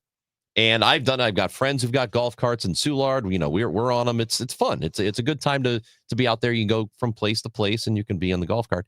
Well, a man has been arrested for stealing multiple golf carts over the past couple of weeks all around St. Louis. Blake Stephen Detter, 42 years old, was arrested. And this is my favorite part of the story. It says St. Louis police said in charging documents, Detter between October 8th and October 17th stole multiple golf carts from locations in St. Louis. Detectives located him Friday, and when they approached him, Detter was reportedly driving a stolen golf cart. So, that my advice to you looks guilty. Yeah. I mean, first of all, stealing a golf cart's not that easy. You have to, and apparently this happened also recently in the neighborhood where people had parked their golf carts outside of a bar or a restaurant or whatever. These thieves would drive up in a pickup truck. Multiple thieves would get out of the truck and lift up the golf cart, put it in the flatbed, and drive away. So that was going on for a while. But this is a really sort of a gutsy thing to steal, I think, is to try and take a golf cart right in front of a business where the person is right inside and could look out the window and see you do it. And then also just to keep driving it. You know what I mean? And then to keep, so that's the one thing. Do not drive kind of the like, golf cart you've stolen. It's like if you stole the tiara and then you wore the tiara around Paris. Now, like you don't do that. Don't wear the crown. Now, here's another one. I don't know if these are related or not, but at least 6 golf carts were reported stolen from the area within the past month. And again, I've not seen a story that links these two things, but those 6 golf carts were found in Granite City. So somebody drove them across the bridge. Well, they don't just put them in a truck and they drive them over there. So I don't know if this Detter fella is from Granite, if it's the same thing, or if it's a different story. Let me ask you this: why are people stealing all these golf carts? Is there a golf course in Granite City? There is. Are they short on golf carts because maybe they were trying to fill up? It could be. There's a golf course right next to the racetrack. Which isn't quite Granite City, but next to Gateway Raceway. Okay. I have a quiz for you guys, you and Matt. I'm going to ask you some questions about famous pieces of art. I do want to add the caveat, though, that it actually is really, really sad.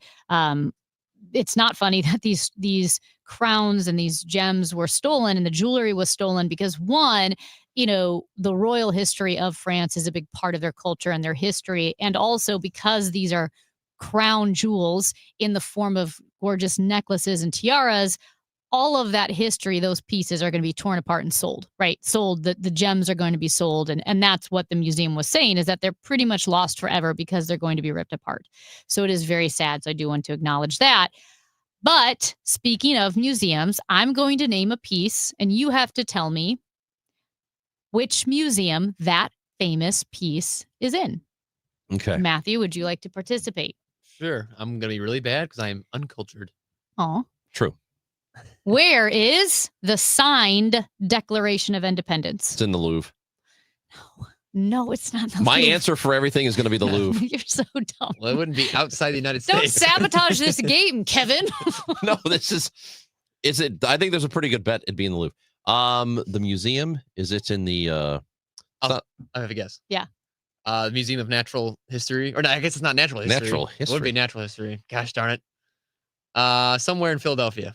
I don't know. No, it's the National Archives in Washington, D.C. Yeah. Okay. The National Archives. Okay, you guys are horrible. What about Van Gogh's famous Starry Night? It's in the National Archives.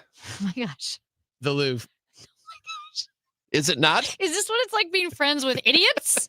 I know This two art is museums. Radio for Idiots. Oh, Bob Hamilton. I know the Hi, Bob Louvre and the Hamilton. St. Louis Art Museum, and I know it's not in St. Louis, so Okay, I've been to this museum. It's in New York. the Guggenheim. Guggenheim. No, MoMA, the Museum of Modern Art. Ah, yes. Yep, I saw it. Okay, what about? I've also been to this museum, the Rosetta Stone. Where is the Rosetta Stone? I've been there. I've seen it. Museum of Modern Art. Oh my gosh. Is it not? What do we do? Can we have you arrested? I'm gonna get Sean Malone on you. What? Is that art? Is the Rosetta Stone art, or is it like a Well, fact? they're museums. It's an artifact. It's an artifact. I'll say the Museum of Natural History again. No, the British Museum in London. I've been come on, there. man. Yes. All right. Please get this one. The 1903 Wright Flyer. You know, the Wright Yeah, brothers the Orville. plane. Yep. Yes. The Museum of Modern Art. Is it the Transportation Museum in St. Louis? We have the National Transportation Museum. Why is it not here? National Art and Space Museum in Washington, D.C. It's neither of those. It's I've not- been there too. It's Haven't neither you guys art been to nor any of these space. museums? How have I No. been to these? Okay, Ranj, Yeah. this is for you. I want you Okay. to focus. I'm focusing. And I want you to think about why I might be All right, looking go. at you. Yes. The famous American Gothic painting. Soldier Field. Oh my gosh, you're close. You're Is it close. the Field Museum? No, Is it the Museum of Art in Chicago? the Art Institute Art of Institute. Chicago. Yeah. Yes. I think I knew that was there, actually. I did know that one. Okay, last one. Yeah. The Code of Hammurabi. Oh, National Archives. No, this one's the Louvre. It's the Louvre. Damn. But they're all... That concludes Radio for Idiots. I do miss Bob Hamilton a lot. Oh, man. Oh What my a guy. gosh. You know, This- people were driving off the highway yelling at you two. Good. Good. It's so dumb.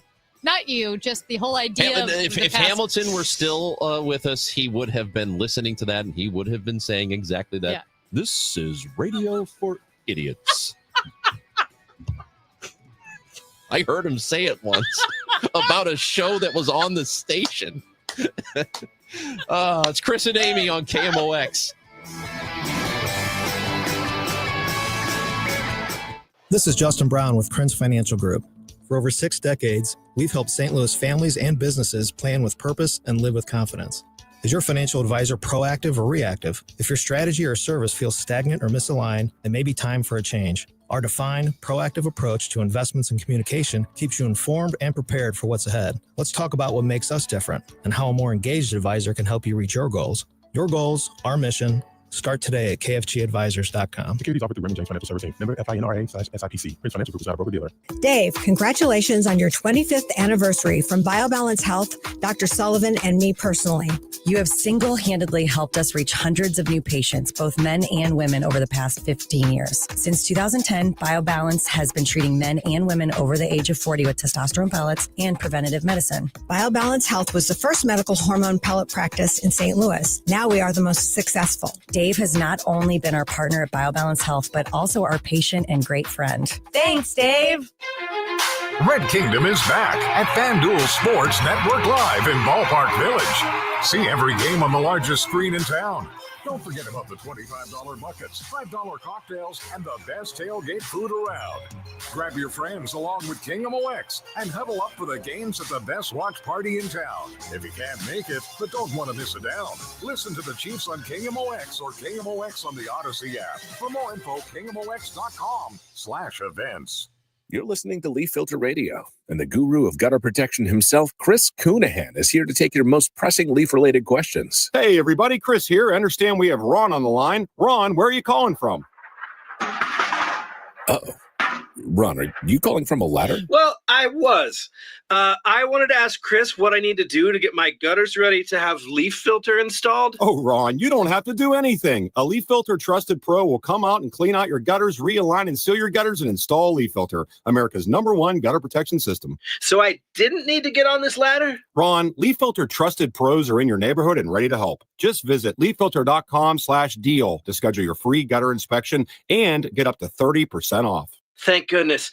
What was that site? To get this special radio offer, go to leaffilter.com/deal for your free gutter inspection today and get up to 30% off. That's leaffilter.com/deal for up to 30% off. leaffilter.com/deal. See representative for warranty details. It's the Medicare Advantage annual enrollment period, and Humana knows not everyone has the same needs when picking a Medicare Advantage plan. Now that I'm retired, I want to enjoy the life I've worked hard to build. So I want a plan that covers me when I'm traveling the country. Humana has a plan for that. As a veteran, I want a plan that fills in the gaps my VA coverage doesn't provide, like dental care. Humana has a plan for that. I feel good about my health. I just want care and coverage with predictable costs. No surprises. Humana has a plan for that. With a Humana Medicare Advantage plan, you get coverage and benefits that focus on what matters most to you. Learn more at gethumana.com. Humana, a more human way to healthcare. Humana is a Medicare Advantage HMO and PPO organization with a Medicare contract. Enrollment in any Humana plan depends on contract renewal.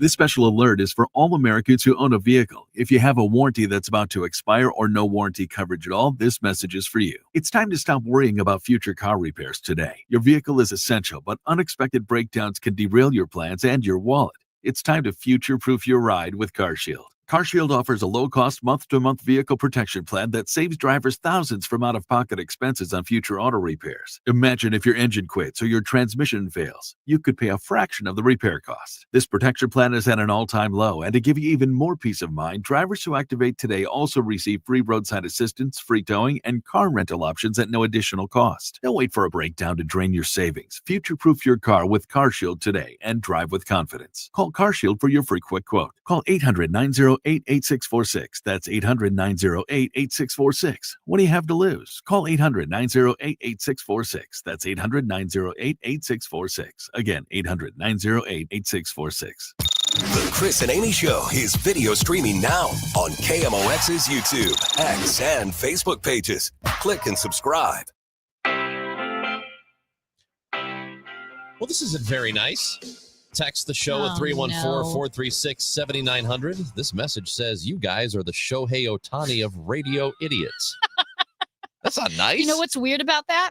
It's kind of an emotional roller coaster because it starts out kind of nice. You guys are the Shohei Ohtani. Let's just stop there. Of radio. It's nice. Idiots. Ah. That is not nice at all. A message from a 314. Was this game just a way for Amy to brag about how worldly she is? No, because I saw the game and I didn't realize that I had been to those museums, but I hadn't put it together. Probably, I believe that's exactly the point. Probably because now that I'm so old, it's happened over the course of 20 And you're not allowed in bars in Korea. Yeah, but it's happened I was like, I was at the London Museum. Oh my gosh, 24 years ago. Ugh. Yikes. Old. Man, die already, huh? That's a long time. This is not nice at all. What? About your golf cart story. What about the golf carts? 636 said, I bet he sold all those golf carts in Newtown. Out in St. Charles. Have you not been to Newtown? I don't know anything about Newtown. Oh, it's just like is it like a planned community, I guess you would call it? It matches. It's like all the homes kind of match. Yeah. Okay. And it almost looks kind of perfect with the trees and everything. It's very nice. Oh, but okay. The golf carts, well, that fell flat if you haven't been to Newtown. Well, so that was like, wow, you are telling me this and you read it and you looked at me as if I should know. And I felt really stupid for a moment. Like, do I need to know what Newtown is? No, I've not been out to Newtown, but that's maybe that is where they went. So we appreciate you texting and calling and leaving voice messages and whatnot, all of that stuff. We do want to tell you about this. On Saturday is the St. Louis Walk to End Alzheimer's. It's happening at Chesterfield Amphitheater, and you can register today at alz.org/walk. That is alz.org/walk. The registration opens at 8 o'clock. The walk starts at 10 on Saturday, looking for about, 3,500 people walking in purple, which is to promote Alzheimer's awareness and the Alzheimer's Association. That's the signature color. That's what purple denotes. So if you want to participate in this, more than $1.3 million was raised last year through the Walk to End Alzheimer's in St. Louis, or with St. Louis, close to $600,000 already committed by teams and sponsors for this year. So that's really, really cool. Again, it's Saturday, and it is to register, go to alz.org/walk. That is the St. Louis Walk to End Alzheimer's at Chesterfield Amphitheater Saturday. Very nice. I will say, going back to the Louvre story, a couple people said on the text line, like, how are they going to sell the items? Well, as the story detailed, with all of these jewels, I mean, thousands of diamonds and hundreds of emeralds and rubies, they're going to just tear them apart, right? Sell them for pieces because of all the gems. I mentioned 8 of the 9 items have not been recovered. The one item they did recover, they dropped it in the chase. Also, a 636 says, sounds like Amy thinks Tom Cruise stole those items. And if you're wondering, yes, I was picturing that scene from Mission Impossible with the ropes where he's dressed in black and he's like hovering over the... Yeah, you can't touch the bottom. Yeah, the bottom. Yeah. That's how I pictured it happening, but it wasn't. They just used a cherry picker. Big Blonde Dan texted in that we are the Ohtani of STL midday talk radio hosts. Well, he better think that, but we think he's been cheating on us. We think Big Blonde Dan has been going elsewhere sometimes. And if he does that again, he's a radio philanderer. He's a philanderer, and he will be dead to us. Well, so no, never again, Dan. And Gas House Gang is coming up next. If you missed anything on this show, go back and get the podcast on the Odyssey app or wherever you get your podcasts. Tom Ackerman and Chris Ranji coming up next. Amy will come in to talk Blues hockey with us at 12:30. And also that Albert Pujols story. Sam Blum out of San Diego is reporting that the Angels gig is no longer for Albert. So maybe just the Padres? We'll see. We'll talk about that coming up next on the Gas House Gang on KMOX.